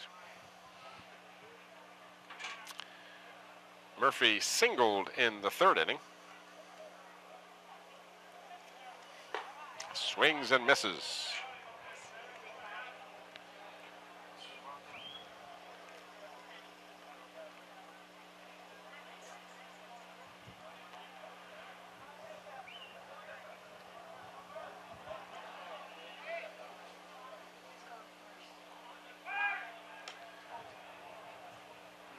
Virtually no lead being taken over at first by Myers, but the pitcher Cassidy wanted to make sure he knew he was there. So he drew the throw. He's only got about a 3-step lead. Pitches high for a ball. And not like that one young man we saw on first that drew all those throws. I mean, he was, you know, a good 7-8 steps off.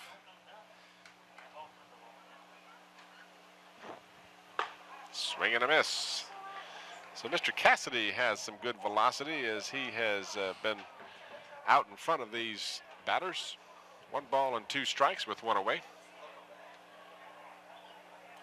East with a runner at first.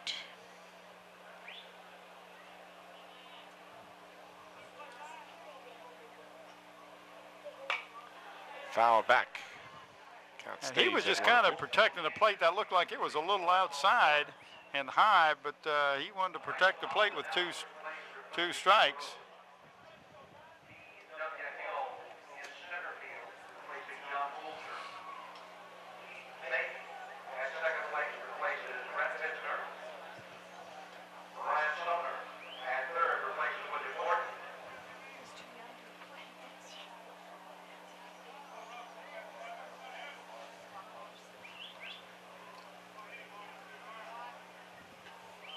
1-2 the count.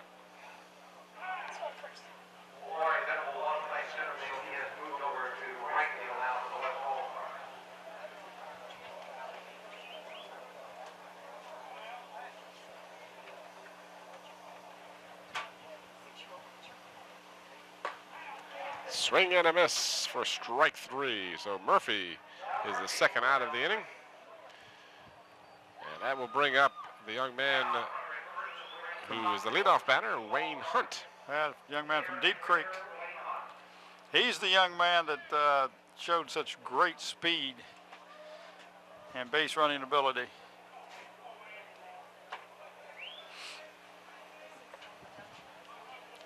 Reached on a fielder's choice in the third and struck out in the first. Runner is going. Throw down to second in plenty of time for the out. So a good throw by the catcher easily gets the attempted steal by Corey Myers.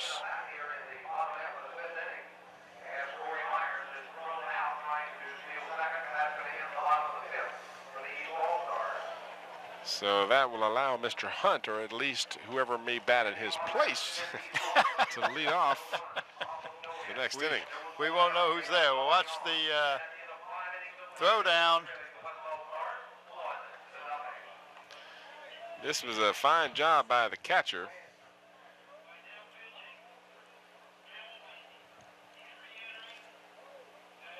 As the you see how far the ball beat him there. I mean, there was no doubt that he was out if there was a decent throw. We got a new pitcher coming in now for the East. That would be number 18, Hamilton. That is James Hamilton. 6'3", 187 out of Turner Ashby High School. But he also was playing left field earlier. Uh-oh. Now we're going to mess you up, aren't we, Tim? New catcher, number 22. No, actually, that's 33, Bob. Well, there you go. That's Tate Quinton out of Broadwin High School. Broad Run, 6'2", 195. Number 30, Vaughn Carter is down on third out of Hermitage High School. That's some of the plays, some of the changes I've got. We'll catch them as we do. Catch as catch can, I think is how we're going to have to phrase this. So we're moving to the top half of the sixth inning. Still a tight ball game, to say the least, 1-0 in favor of the West. The only run scored by the man who will lead off this inning, Amari Venable. He singled in the fourth and scored the only run.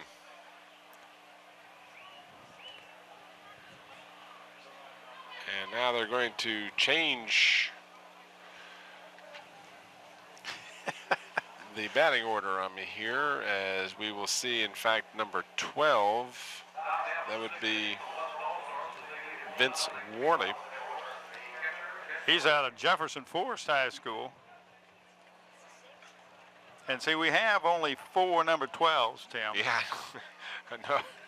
So I'm not sure if that's the one or if it's. I think that's who it is. Catcher. Yeah. Is he a catcher? Yeah, he's a catcher, so that's our man. Strike called.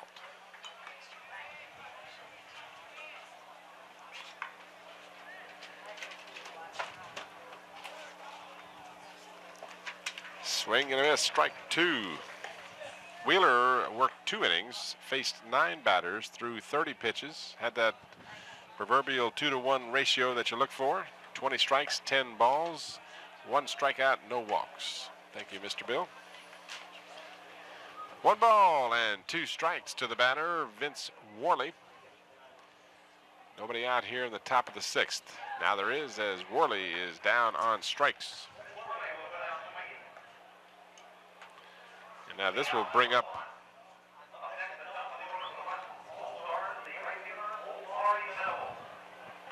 That's Venable, the young man that you had talked about earlier. He's from George Washington High School.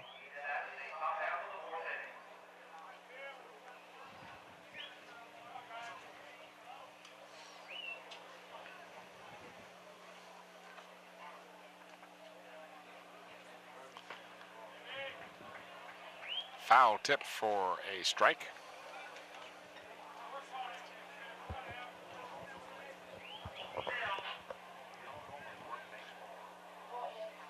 Left-hander delivers.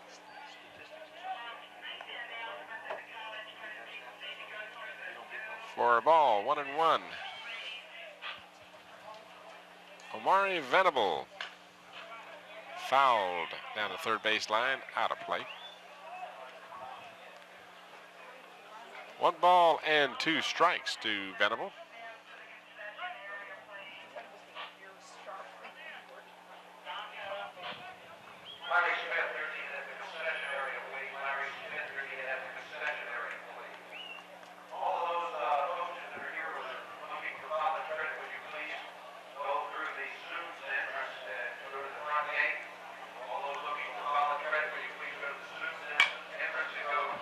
Hot shot to the third baseman, gets by him, and Venable will be on with his second base hit of the ball game.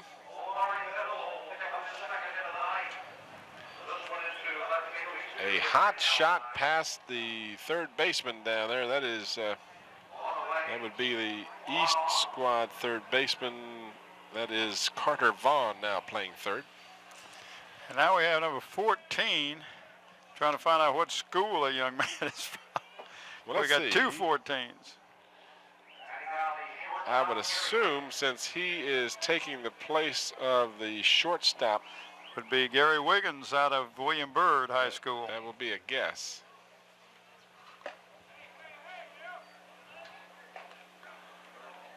We got some binoculars up here. We can maybe check out his uniform there. Well, if we turn around to the faces, we might be able, he's got it on the, well, there it is. Look at it right on the screen. Oh, you missed it.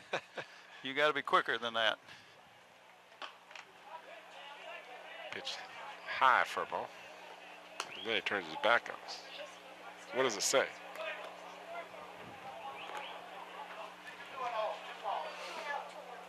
Is this how you do it? That's a oh, Tim, you're all right. I haven't been all right for a long time. If he turns around, I'm going to find out what school he goes to. I get my spotter over there to work on that. 3 balls and no strikes, and ball 4. Well, we'll get him now that he gets on first base. You'll be able to see him. Now Wiggins. So that is Gary Wiggins.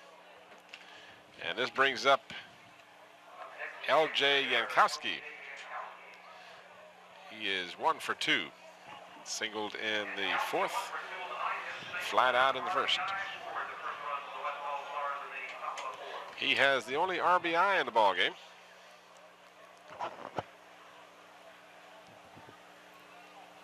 We got a conference going on in the pitcher's mound.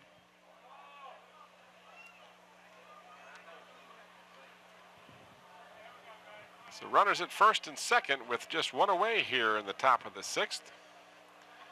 1 run, 7 hits, 3 errors for the West. No runs, 2 hits, and no errors for the East.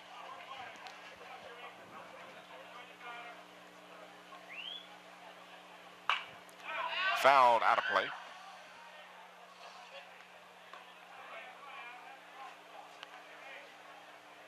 Venable on second. Wiggins on first for the West.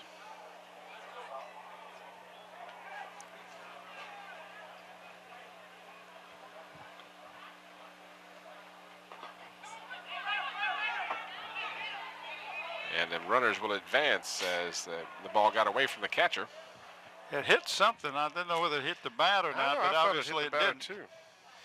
If it would have bounced up and hit the bat, it would have been a foul, right? I thought it made contact with the batter, but apparently not.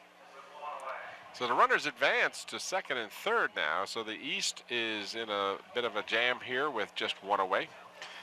You call that a wild pitch?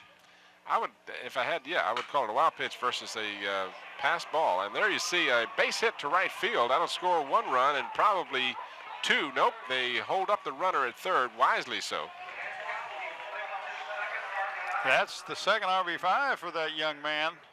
And that's, having that extra hitter doesn't hurt, not for the West. So now runners at first and third with still only 1 away and 1 run across. And this will bring up number 16. And I think that's Michael Thompson out of Liberty High School. That's exactly who it is. He's 6'5", 185, first baseman.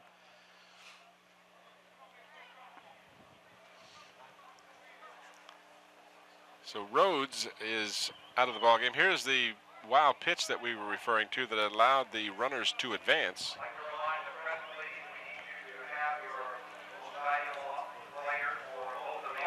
So Thompson up for the first time in the ballgame.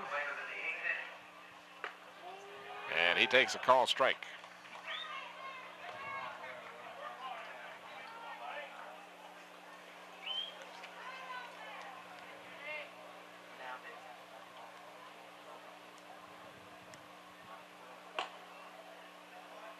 Apparently just outside, looked like a pretty good pitch. Yeah, it did. That just missed the corner. It looked almost like where the pitch prior to that was called a strike. James Hamilton, the pitcher. There we go with the foul. Had the people over in the dugout doing a little dance.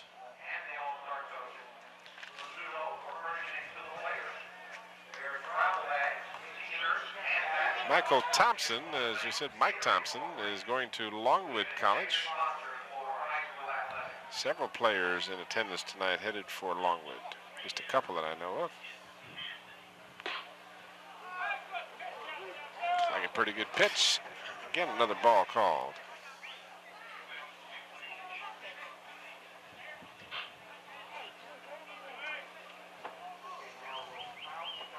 Two and two the count with 1 away. Swing and a miss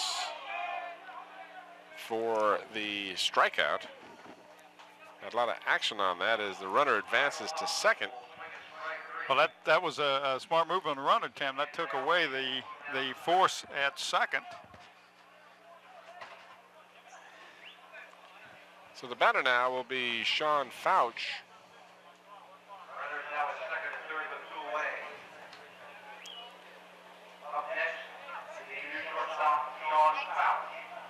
Who had been the pitcher originally. Now he has moved to the position of shortstop.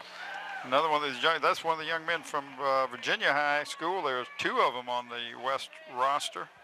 Him and Kevin Barker. Swing and a miss on the first pitch. And strike 2. So Hamilton trying to get himself out of what could have been a big inning for the West.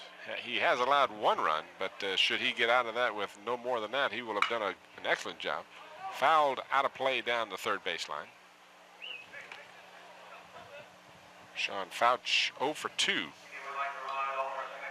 Flied out and struck out.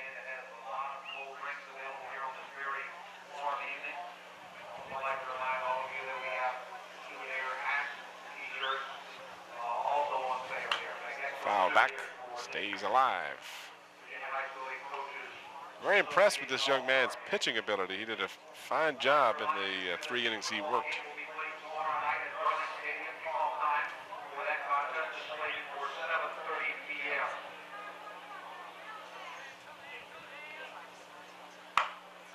Ball hit back to the pitcher. He slowed it down. The shortstop with an excellent play to get to first. He barehanded that, Tim, is the reason he got the runner at first. What a play by the shortstop.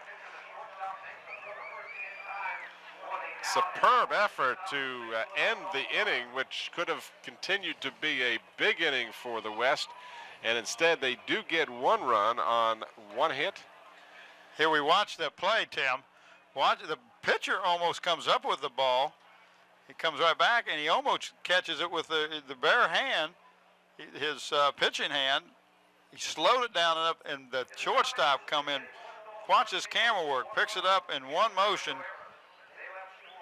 And I'm telling you, great camera work.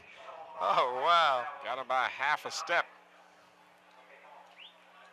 And you see the shortstop laying down in the up and top left. Oh, I tell you, our camera people don't miss anything. So we move to the bottom half of the sixth inning. The West adding that run now and leads 2-0. But truly, that could have been a much more damaging inning for the East without that spectacular play. Because first of all, the runner on third would have easily scored on that play.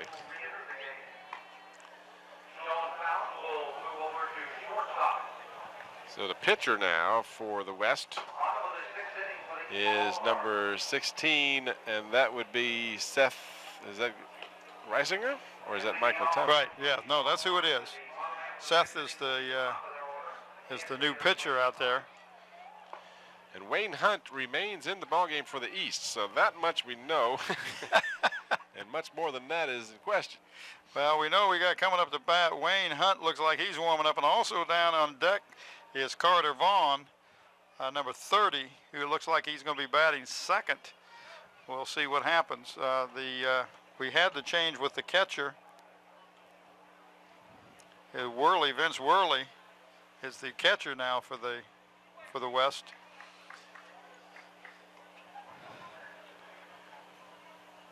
I'm sure glad we don't do a lot of these All-Star games. This is tough. Oh, but it's the great athletes, and when you got this many athletes, everybody's got to play. It's just that we're not familiar with some of these players or the schools or the colors. A lot of times we pick up the school by the color, but a little tough tonight. 2-0, bottom half of the sixth inning. Top of the order for the East, Wayne Hunt. Reached on a fielder's choice and struck out.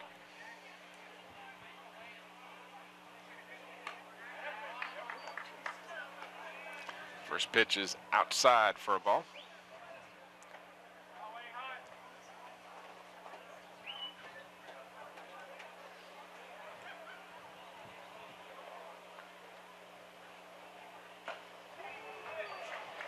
Strike called. What breeze there is, Tim, is coming from behind the stands, and but I look out the flag, and it is hanging straight down. It looks like nothing, no breeze at all. Strike called again. Humidity's high. I don't know what the temperature is, but it's got to be in the high 80s, I'm sure.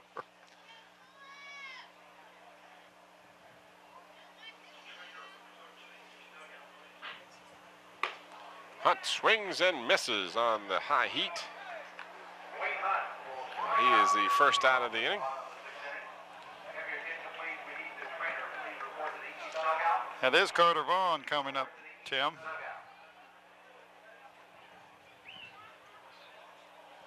So number 30, Carter Vaughn, comes to the plate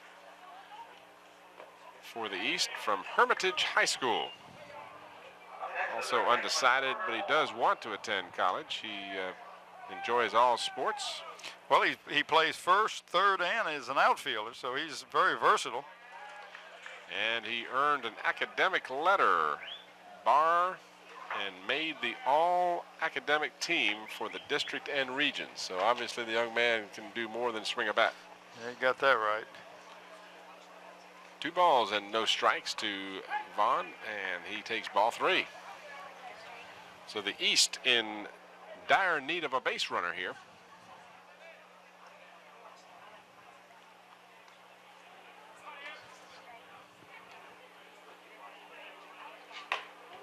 Called strike on the inside corner. 3-1 is the count. Cassidy, who has come out of the ball game, faced 8 batters. Ball hit to center field. Center fielder drifting back and makes the catch for the second out of the inning. Cassidy threw to 8 batters. He threw 27 pitches, 8 balls, 19 strikes, had 3 strikeouts and no walks for his effort. And John Galloway will be the batter. He has reached twice, walked in the first inning and had a single in the 4th. So the East still looking for their first run of the ball game. Strike call to Galloway.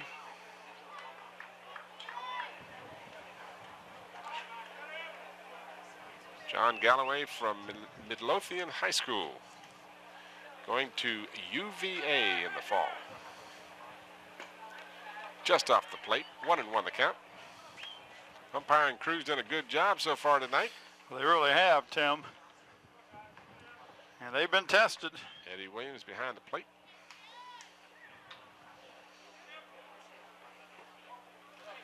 Low for a ball.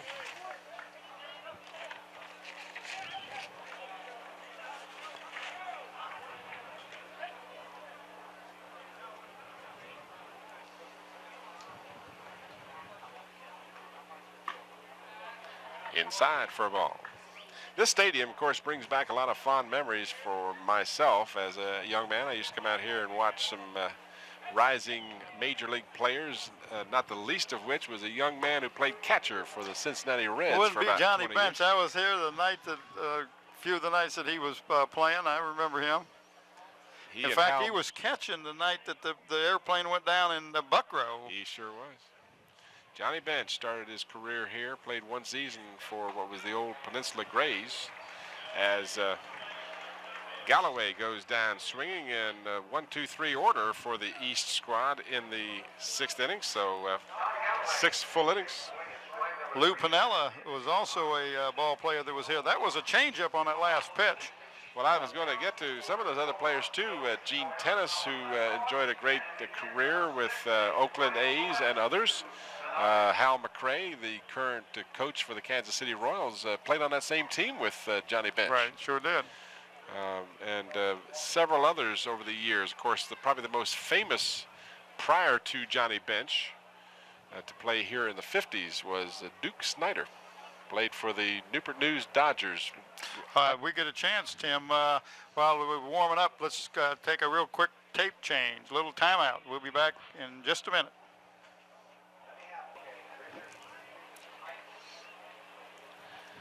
The man is ready. That is Mr. Hooker. He's got it. Is that his umbrella or is it lightning rod? An umbrella, a towel, and a cold drink, and he's all set. Only thing he's missing is a hot dog, and he's probably already ate it. Saw the score there briefly. That was 2-0 in favor of the West squad, as they have had the dominating pitching in this contest. 2 runs, 8 hits, and 3 errors for the West. No runs, just 2 hits for the East. And due up, if I can, won't even do any due-ups anymore. We'll just wait until we see who they're going to have. I was going to say, you can say due up and not know who's coming up, but it looks like number 33 or 23. Or 13.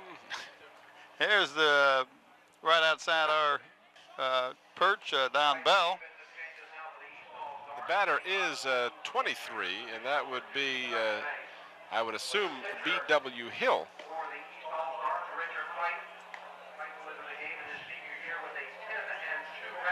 New pitcher, Height, number 14, Tim, for the East. Central Senior High School.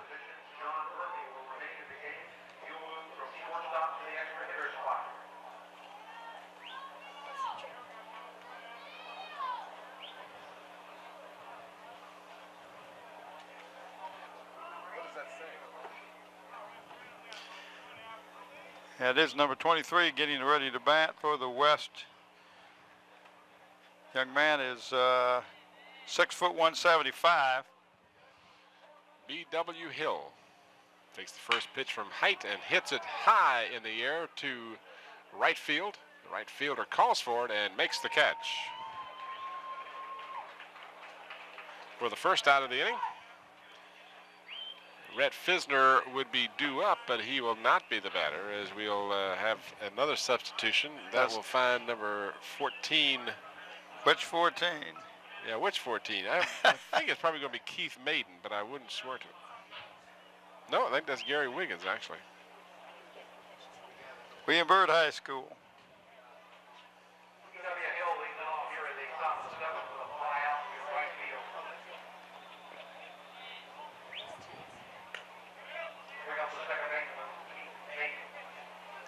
So it is Keith Maiden. Yes. That is 5'11", 160 out of Northwood High School.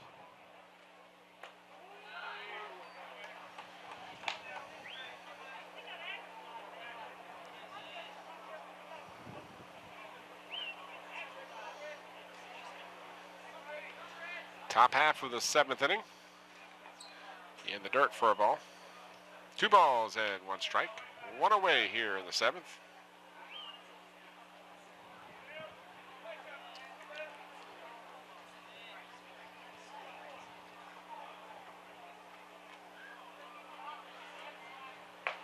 Swing and a miss.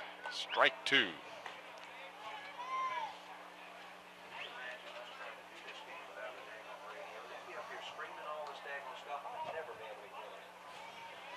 Two and 2 the count with 1 away. Strike 3 called. So Height hits the corner. And I believe, if I'm not mistaken, this is Archie Bohannon. 5'11", 160 out of Halifax County, number 12, and I just picked up a real buzz.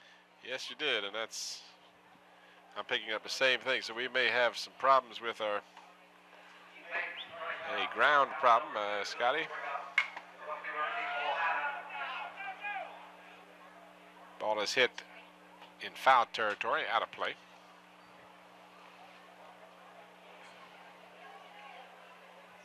Seems to come and go. I wish it would go. Interesting.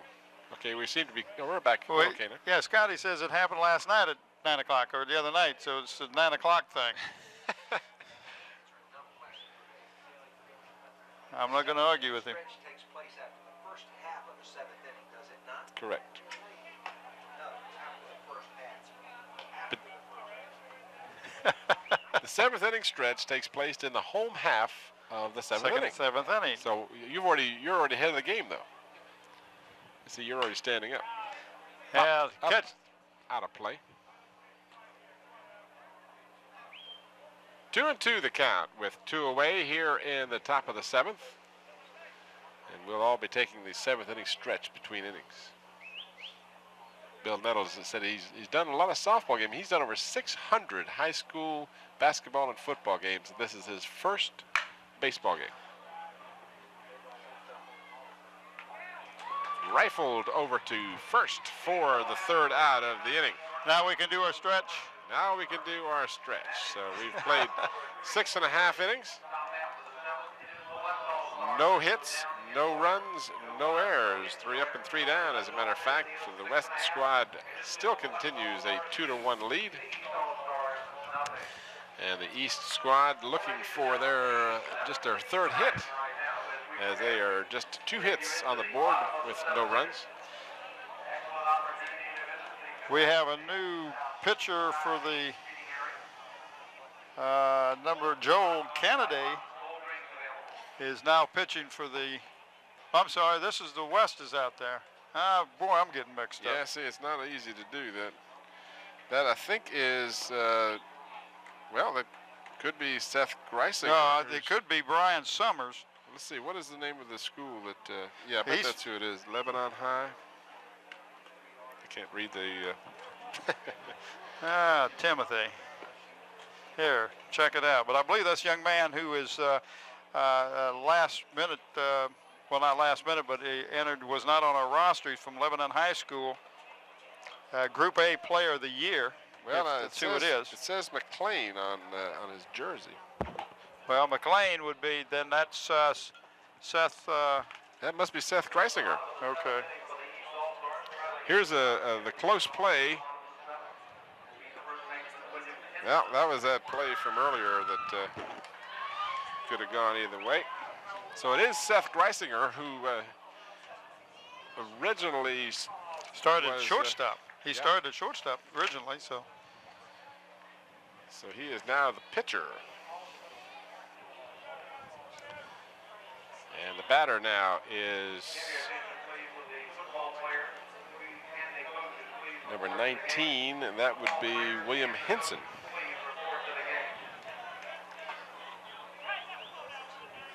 William Hinton is out of Essex High School. Henson. Henson. Yeah, Henson. 6'3", 160. Going to Him listed- Rappahannock Community College. Well, we got him listed as a pitcher. Strike called. 0-2 the count here in the bottom half of the 7th inning. Henson up for the first time in the ball game.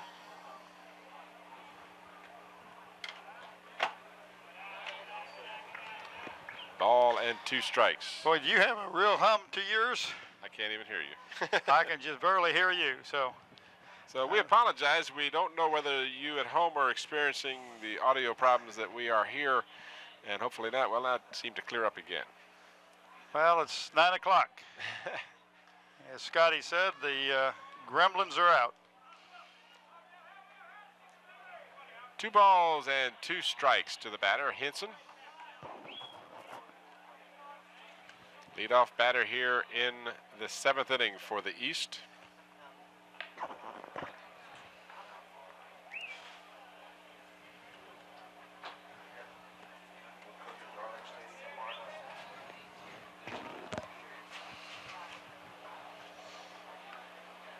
Greisinger delivers a little bit low. 3-2 the count as it's full to the batter, Henson.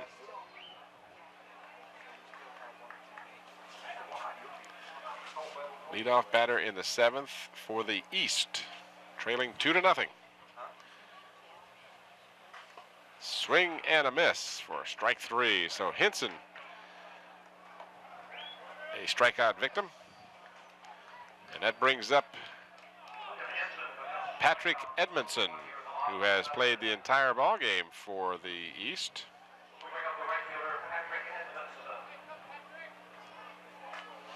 Louisa County High School, and that's at Celtic Green, Kelly Green. That's Louisa. Louisa County. All right. Strike called.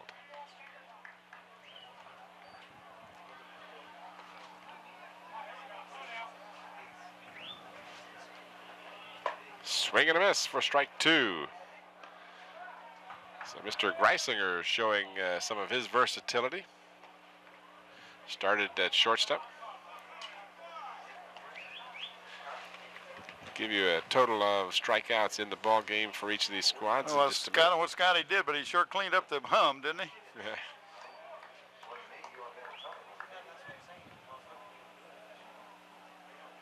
I have 10 strikeouts for the West. That's high.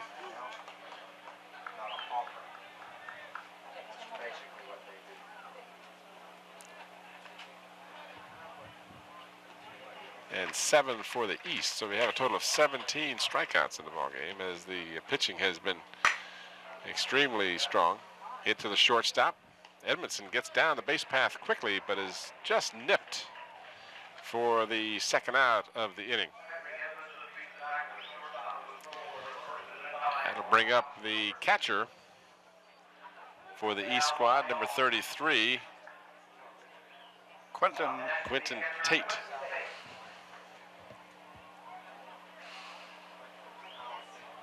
Maybe Scotty talk to us again and then switch it off, and there goes our buzz, but it came back. Tate fouls it out of play. No balls and a strike. 2 away here in the bottom half of the 7th inning for the East. Still looking to get something going, as they've been unable to score.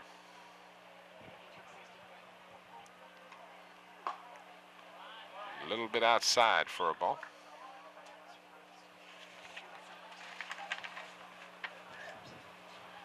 Quentin Tate, Q as he is known to his friends, undecided about his college plans, went to Broad Run High School. 1 ball, 2 strikes.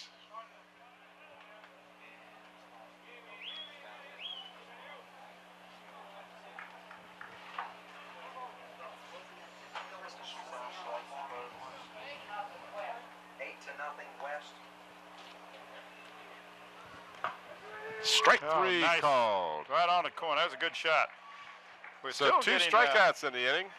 I'm having some breakup on my headset. I don't know about yours. So we've played 7 full innings, and our score remains 2-0 in favor of the West. And the West pitching squad has just gotten continually stronger and stronger as they have retired the side now in order 3 consecutive innings. And we do remind you that they'll play 9 innings. Generally, a high school game is 7 innings in length, unless, of course, you have a tie ball game. But for the purposes of this all-star contest, they will play, well, actually, yeah, they'll play 9 unless the East can come back here and go ahead. Well, if they can tie it up and go into extra innings, you're talking about, but they will definitely play 9 because the West or the East to home team will bat last, so they'll play a full 9 innings at least. Well, see, my point was if the East scored and went ahead in the 8th, they could play 8.5 innings. Because they wouldn't have to bat if they were ahead going into the bottom of the 9th. Oh, I see. Okay. Optimism here. Yeah. What a hot date. There you see some more of the expert crews here. That's Jerome Young, I believe, isn't it? That's our main man, Jerome, down on the first base side. Yep. And some fans behind there waving to Mom or whomever.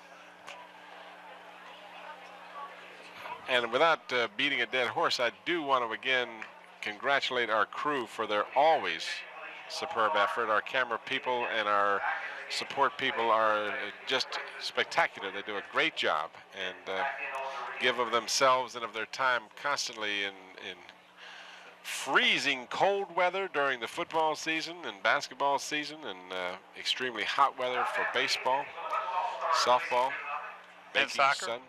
Soccer, they're out there. I mean, this crew just shows up and does a great job, and we really appreciate their efforts. We do that. Richard Heights back on the mound out of Central Senior High School for the East.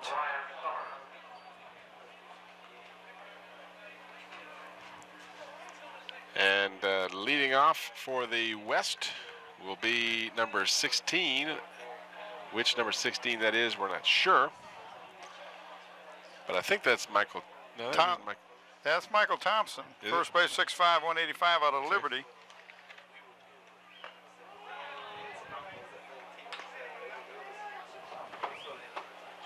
Because the other 16 was a pitcher and a different colored jersey. Well, I thought so.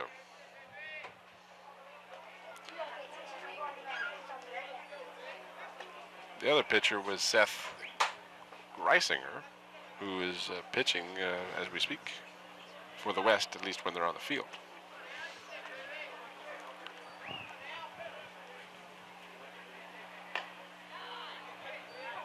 Three balls and 1 strike to count.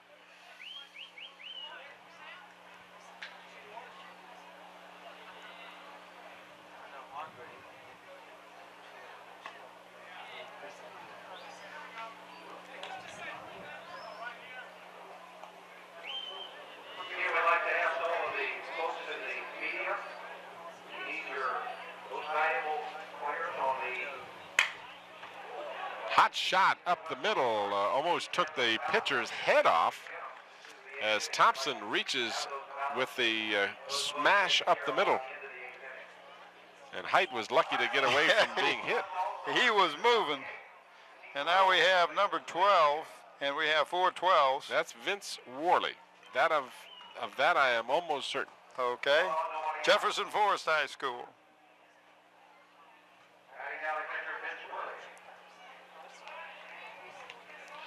Runner on first with nobody out.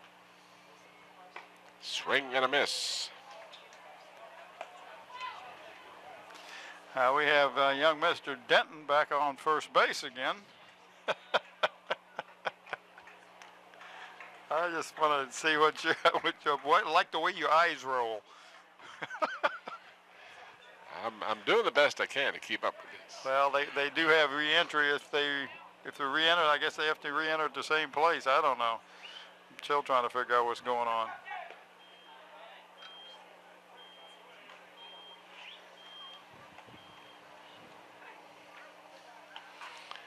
1-1 the count.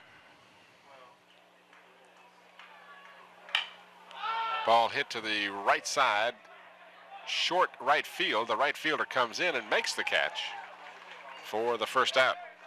He got a good jump on that ball. That was high. I thought the second baseman would get back. In fact, he could have probably made the catch. Much better play for the right fielder, but he had a long way to run in, but did a great job on moving on the hit as we watched the, I thought maybe we'd catch the replay of that. I was just, my ear, I'm coming and going. That's all right.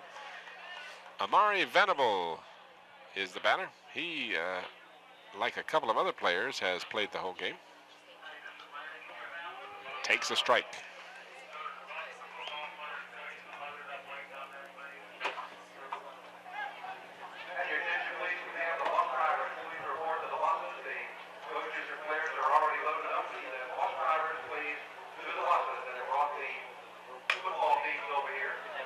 Fair ball down the third baseline, and everybody's going to be safe. Well, that ball was outside, but great job of going with the pitch that time. And that was who? Venable? Did a great job. That'll be a base hit for Venable, so he has been a real thorn in the side of the East squad. He has scored twice, actually scored both of the runs, and had 3 hits now. 3 for 4 for Amari Venable. This is the pitcher, Seth Greisinger. And he hits the ball sharply to center field, and that'll drop in for a base hit. So the ball brought in quickly, but the bases now are full. 1 out. I hope that it's the breaking up of the voices are just in our headsets and not on the telecast. If they are, we apologize for that.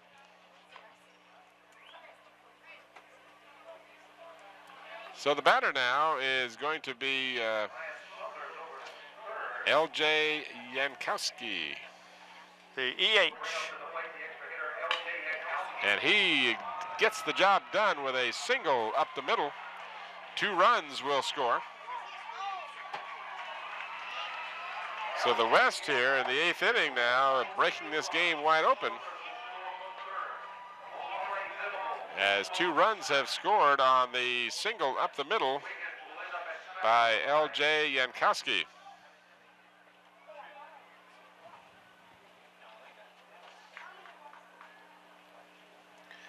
Not a lot of extra base hits. We had that one double that was tried to stretch it to a triple and didn't make it.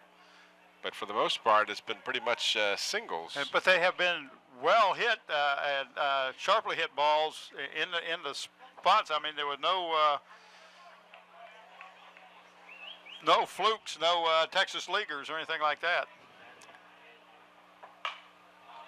This one is popped up right side, maybe playable, and it is playable as David Denton does a good job of making the catch. The runner on second advances on the tag up to third base.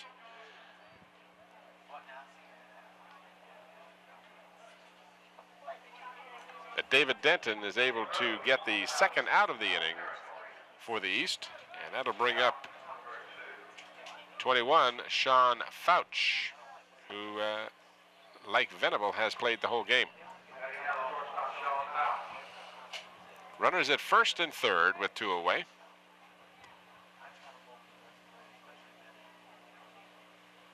Foul back out of play. I tell you, you got to take your hats off to these coaches, Tim, to be aware of getting these players in and changing the positions and all that. That's why you got 4 coaches on each team. That's why you need 4 coaches on an all-star game, exactly. Not easy to keep up with it. 0-1 the count to the batter.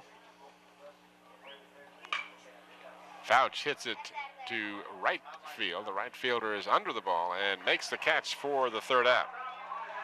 But the West scores 2 runs. They did so with 3 hits. Make that 4 hits, rather.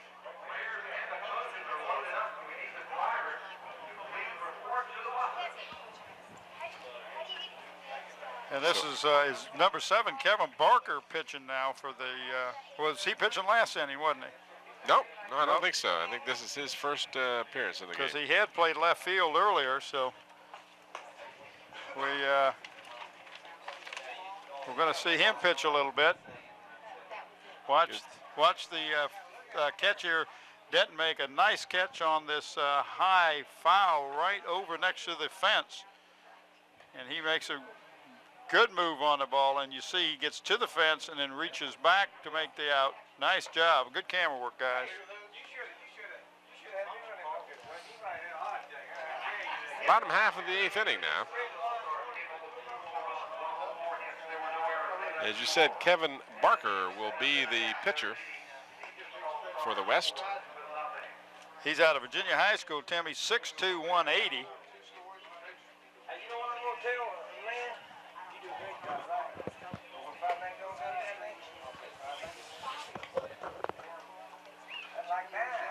Joel Kennedy will lead off for the East here in the bottom half of the 8th inning. East squad just 2 hits on the night. They only had one real serious chance to score, and I'm not sure which inning that was, but they had some runners on. They had a runner all the way to 3rd. That was in the 2nd inning, and that's the last time that they had a runner to speak of.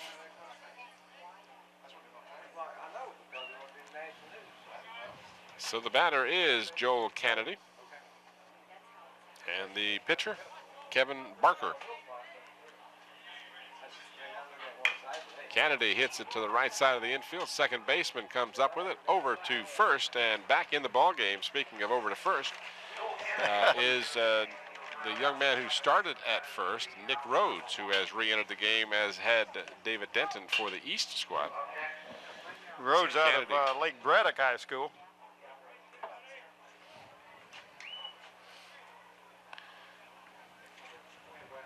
And we got number 15, Freeman. I think Christopher Freeman is the young man who has re-entered the game, I believe. Yeah, out of Patrick Henry High School. He was the starting pitcher about 3 years ago. You make him as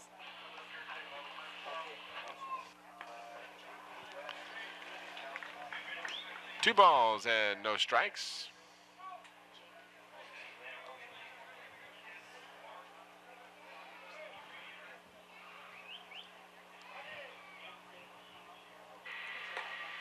Swing and a miss for a strike.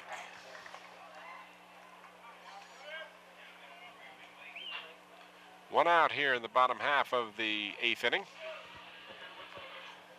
4-0 in favor of the West.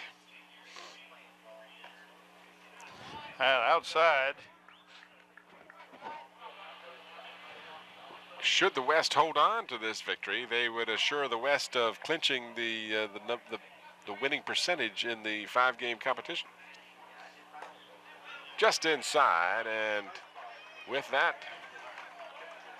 Freeman will take first base. William Smith up to bat. Young man who started at shortstop from Dinwiddie High School.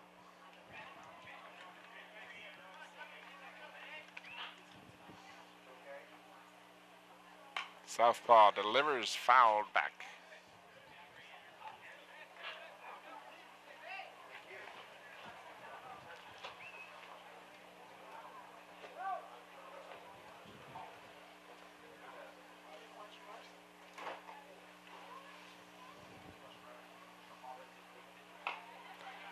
Change up, way ahead on the pitch for a foul, strike 2.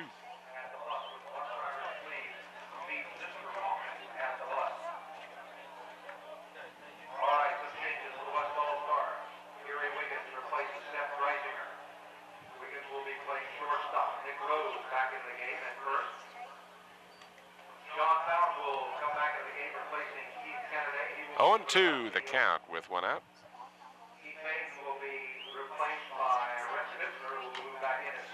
Foul back, staying alive. Kevin Parker is the new pitcher. Kevin's record in his senior year, 8-1. And Vince Worley is out of the game, replacing him, Kevin DeHaven. And DeHaven will be pitching. Smith the batter, 0-2 with 1 out.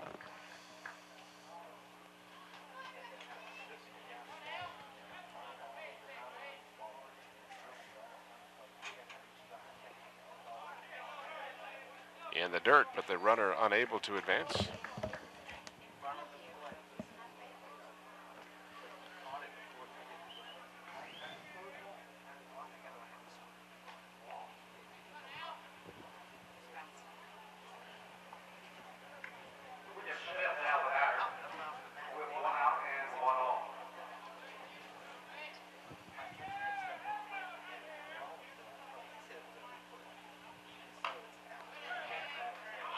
Foul ball as it bounced off of the batter's foot. He shakes it off, and count remains 1 ball, 2 strikes with a runner on first and 1 away here in the bottom of the 8th.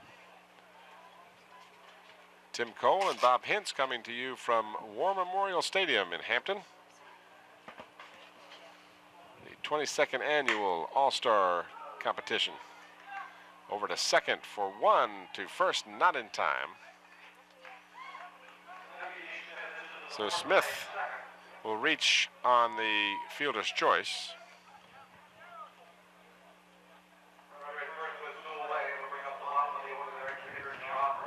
And John Murphy, the EH, will be the batter, bottom of the order. 1 for 2 on the night. Singled in the 3rd and struck out in the 5th.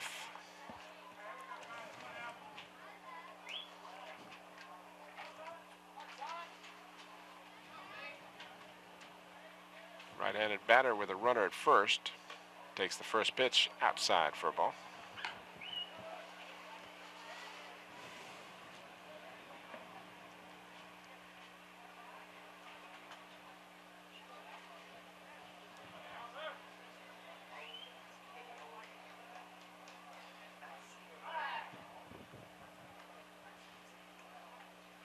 A lob over to first to keep the runner close.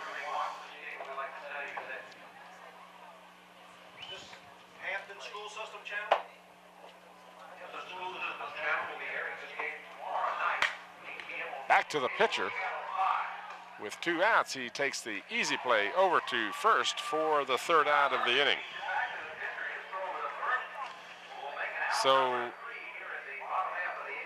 the East with a runner on the walk, but unable to collect any more than that, as they have just 2 hits through 8 innings, and they trail 4-0 as we move to the top half of the 9th inning.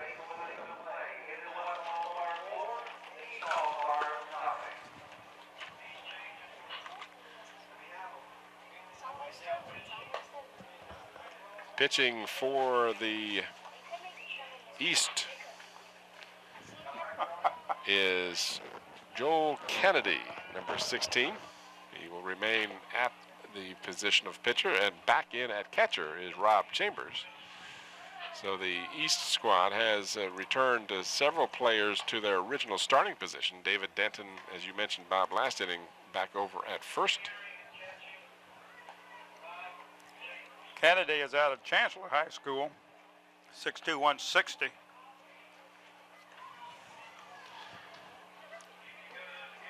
And he is headed for UVA.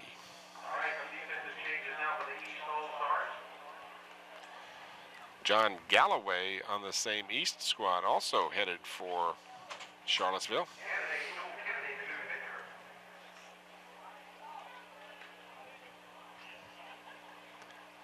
Speaking of players going to the same college, Brett Wheeler, of course, going to ODU, as is Nathan Thomas from First Colonial.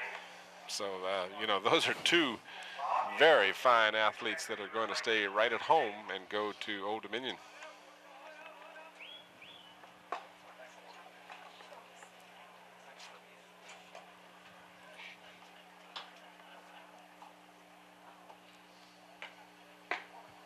I mentioned earlier that Nick Rhodes was going to Carolina Country. Actually, he is going to the University of North Carolina at Charlotte. I want to stand corrected there. They're not exactly the UNC Tar Heels, but he's going to Tar Heel Country to North Carolina, Charlotte. So the top half of the ninth inning is upon us. And the leadoff batter for the West is number 23. Let's see if we can match up that's B.W. Hill, who flied out to right field back in the 7th inning. Fort Criswell High School is B.W. 6 foot 175. Is both a pitcher and a shortstop.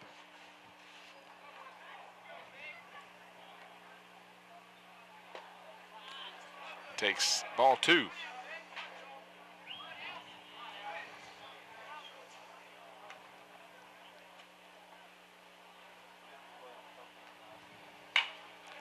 Fouled out of play.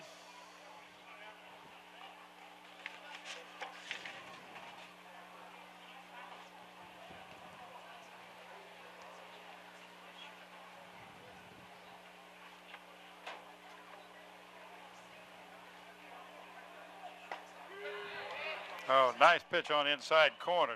Very good location. Looks like Rhett Fisner is re-entering the game, and he is on deck. Count remains 2-2 with nobody out here in the top of the ninth. The West leading 4-0. They have 12 hits to just 2 for the East squad.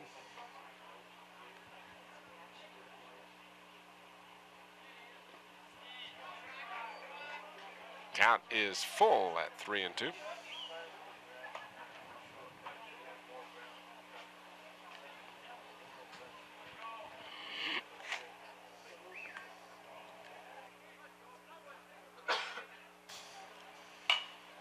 Fouled back out of play. We haven't had one on the screen here all night, Bob. No, and I was just thinking about that as soon as that comes in, I'm sure that both of us will jump back about 4 feet. It's hard not to react to a ball coming at you. Just off the plate, ball 4. So leadoff batter, B.W. Hill. Yankowski, we are told. He's out of West Springfield. 3 for 4. Hitting .750 on the night, and he has 4 RBIs, all 4 of the RBIs. And that is the MVP, and then Freeman from the East is the MVP. So Yankowski is the MVP, and Freeman for the East. Yeah, I'd say Yankowski would be a good selection with yes, he would. 4 ribbies.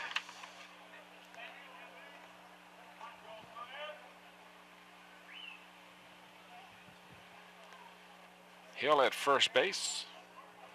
Fisner, the batter.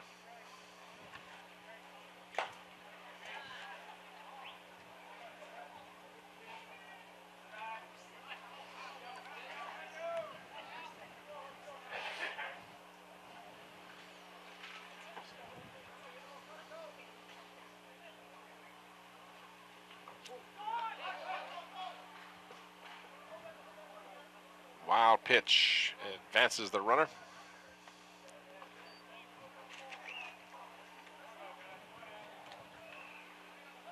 1 ball and 2 strikes. Runner on second, B.W. Hill. Rhett Fisner, the batter from Garfield High School. Wants to become a marine biologist. Well, he lives in the right state for that, doesn't he? Fisner hits it to short left field. That ball is trouble. It bounces in there for a base hit, a play at third, and the third baseman can't come up with it as Hill advances on the single by Fisner.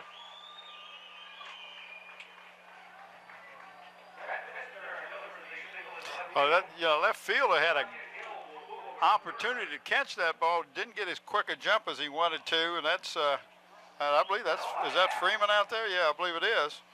And Tim did a great job of stopping the ball and coming up with it as we watched the replay there. Excellent throw into third, just a little low, a little late. Batter is Kevin Barker. We're going to get a pinch runner here, I believe.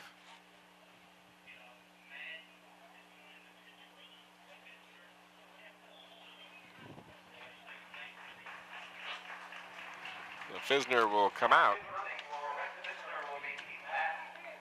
Keith Madden, or Maiden, will be the bench runner from Norwood High School.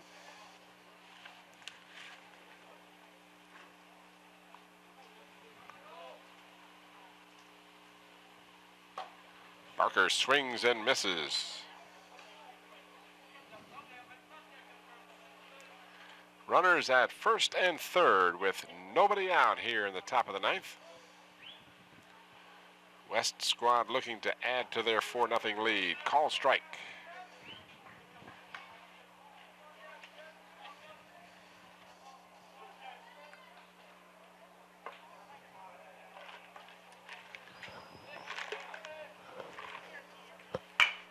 Ball hit to the second baseman. High hop over to second for one. To first, not in time. Ball off the mark, but the runner unable to advance as Denton chases it down quickly. However, B.W. Hill is able to score on the play to make it a 5-0 score in favor of the West.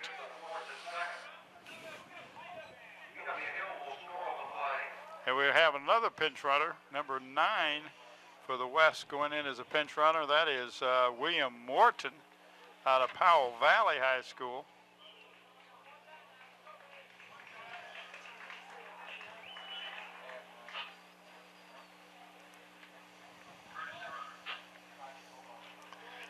So 1 out here in the ninth. Runner on first. 1 run across. And the batter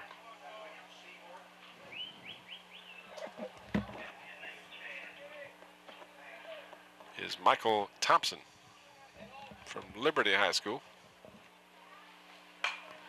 Thompson hits it on the right side, almost the identical spot that Denton chased it down before. This time the second baseman comes over and makes a fine grab for the second out.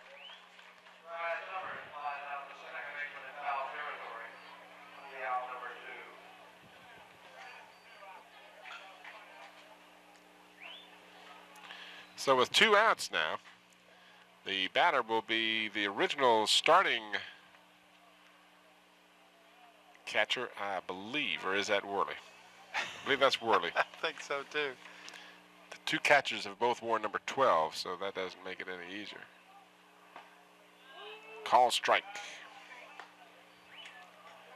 So Mom and Dad, we apologize if that's not the right face for the right name. We are trying to keep up with this as best we can. Runner at first, 2 outs. Ball is outside. 1-1 the count. 5 runs, 13 hits, and 3 errors for the West. No runs, 2 hits, and 1 error for the East.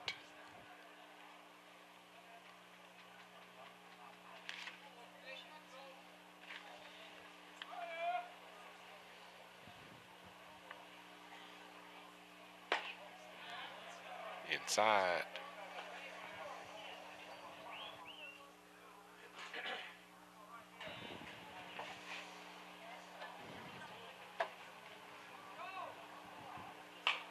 Fouled back. 2-2. Well, we almost got Mr. Nettles on that one.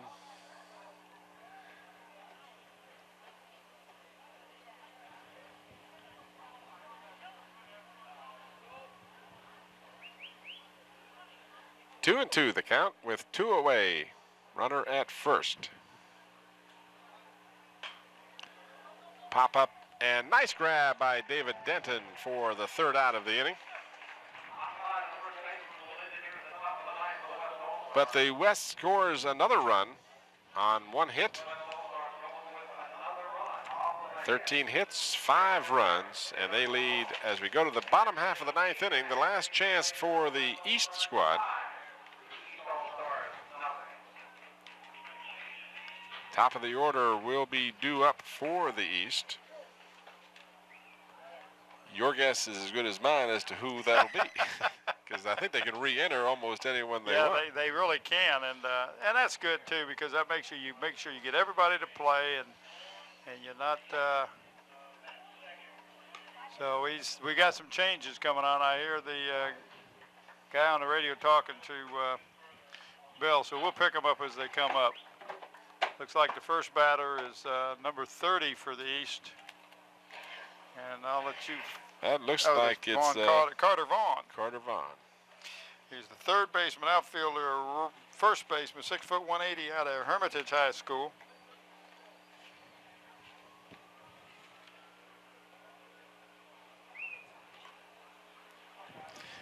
Yep, there you see the umpiring crew tonight there, in particular Eddie Williams, the plate umpire. He's had the hardest job. Oh, yeah, he is pretty well soaked with perspiration, as you can see there. He would not win any wet T-shirt contests, but at least he could be a contestant. But a really good job done by the umpiring staff tonight, and under less than ideal conditions as far as the heat and humidity is concerned. These guys are tough. Well, I'll tell you. Watching some all-star competition in the last couple of weeks, and these guys have been out there in the middle of the day on Saturdays and Sundays with temperatures in the 90s and humidity in the 2,000% brackets. So Wayne Hunt will be the leadoff man, so apparently Carter Vaughn would be second up. We didn't see Hunt as we were looking down from our perch here. Who is that pitching, Tim? That, I believe, is Kevin Barker. Okay, yeah, number 7, you're right. On the corner for a strike, 1-1. Nobody out. The East with their last chance here, bottom half of the 9th, trailing 5-0.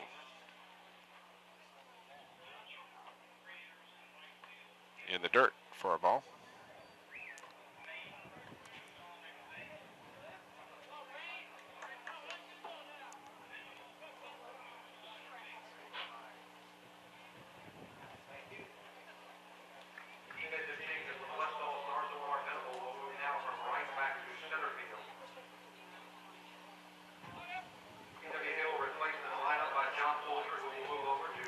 Hunt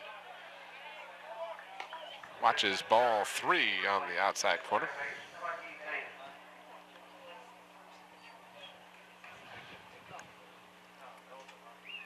Barker winds and delivers, and Hunt takes strike 2. So the count is full with nobody out here in the 9th.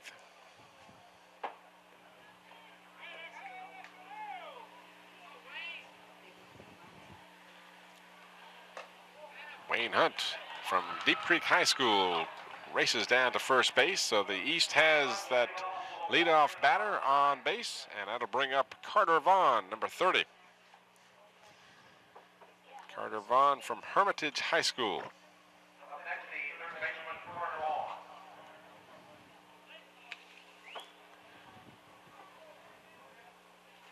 Flied out in the 6th inning.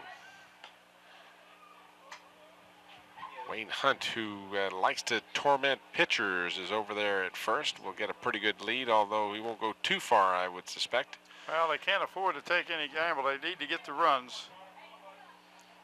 He's got a pretty healthy lead. He's got as healthy a lead as anyone has had all night, and that's where he's been. He's been a good 4 strides away from first base on those leads.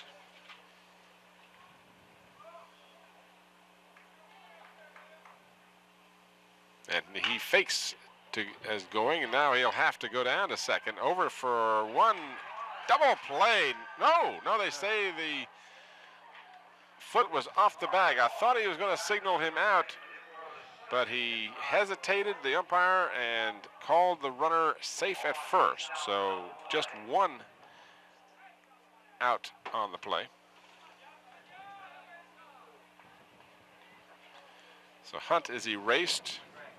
Carter Vaughn reaches on the fielder's choice. And that brings up Galloway, John Galloway out of Midlothian. So the three leadoff batters here are the original starters in that order. Galloway has played the entire game. He is 1 for 3 as he has one of the 2 hits that has been gotten by the East squad. Hey, Takes the West pitchers, you got to be impressed with them, Tim, allowing only 2 hits from the East All-Stars, and you know that there are no slouches when it comes to swinging a bat on this team. Ball and 2 strikes, 1 out. Runner at first. Change up, just inside. Kevin Barker with the big slow breaker that time, and to his credit, Galloway laid off of it.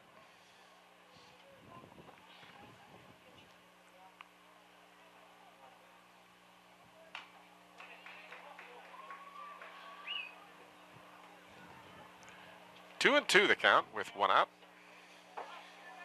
Again, we want to thank Ken Brinkley for all of his assistance, he and his staff here at the stadium, for all of their help in our cruise setup for this ball game.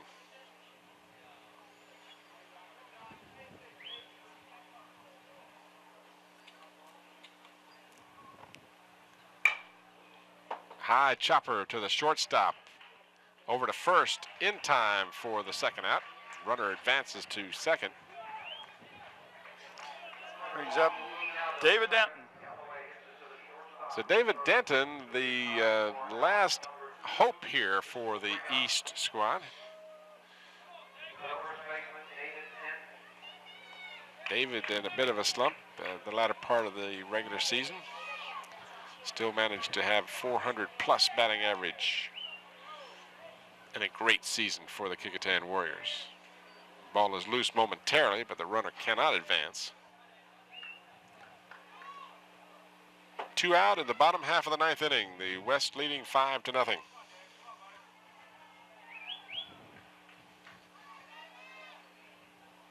We hope you've enjoyed our coverage from War Memorial Stadium. Denton with a big swing and a foul tip.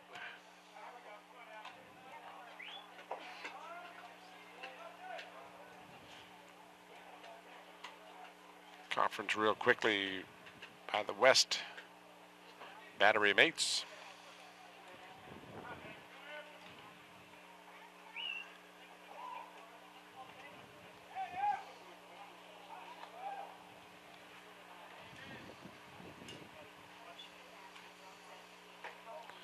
Inside.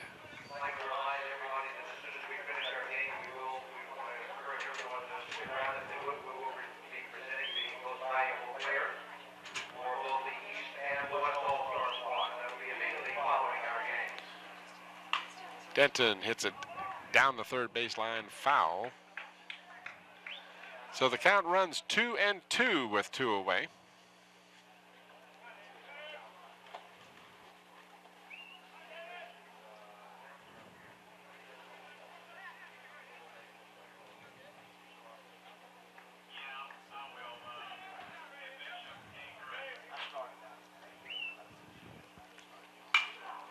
Denton with a base hit to right field. And that's going to score a run all the way from second base. And the East avoids the shutout.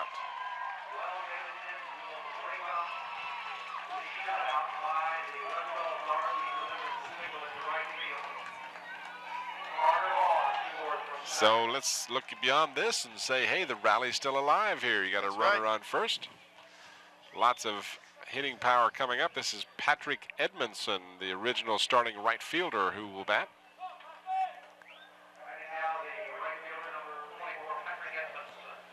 So David Denton with the line shot to right field for a base hit.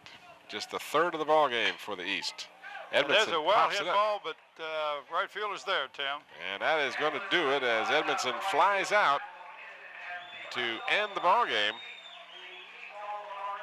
But the East, a measure of some success in the ninth inning as they are able to break up the shutout by the West squad to have the final score end up the West 5 and the East 1. We hope you enjoyed our coverage here on Channel 5 of the East-West All-Star Baseball game. We're going to pick up the MVPs? Yep, we already mentioned them. Oh, Freeman we've from already the mentioned East them, right? and Jankowski from the West.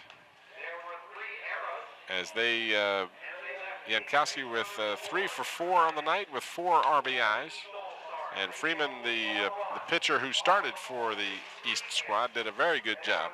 And he was chosen as the outstanding MVP for the East. Final score again, the West 5, the East 1. For Bob Hintz, this is Tim Cole. We thank you for watching. Good night, everybody.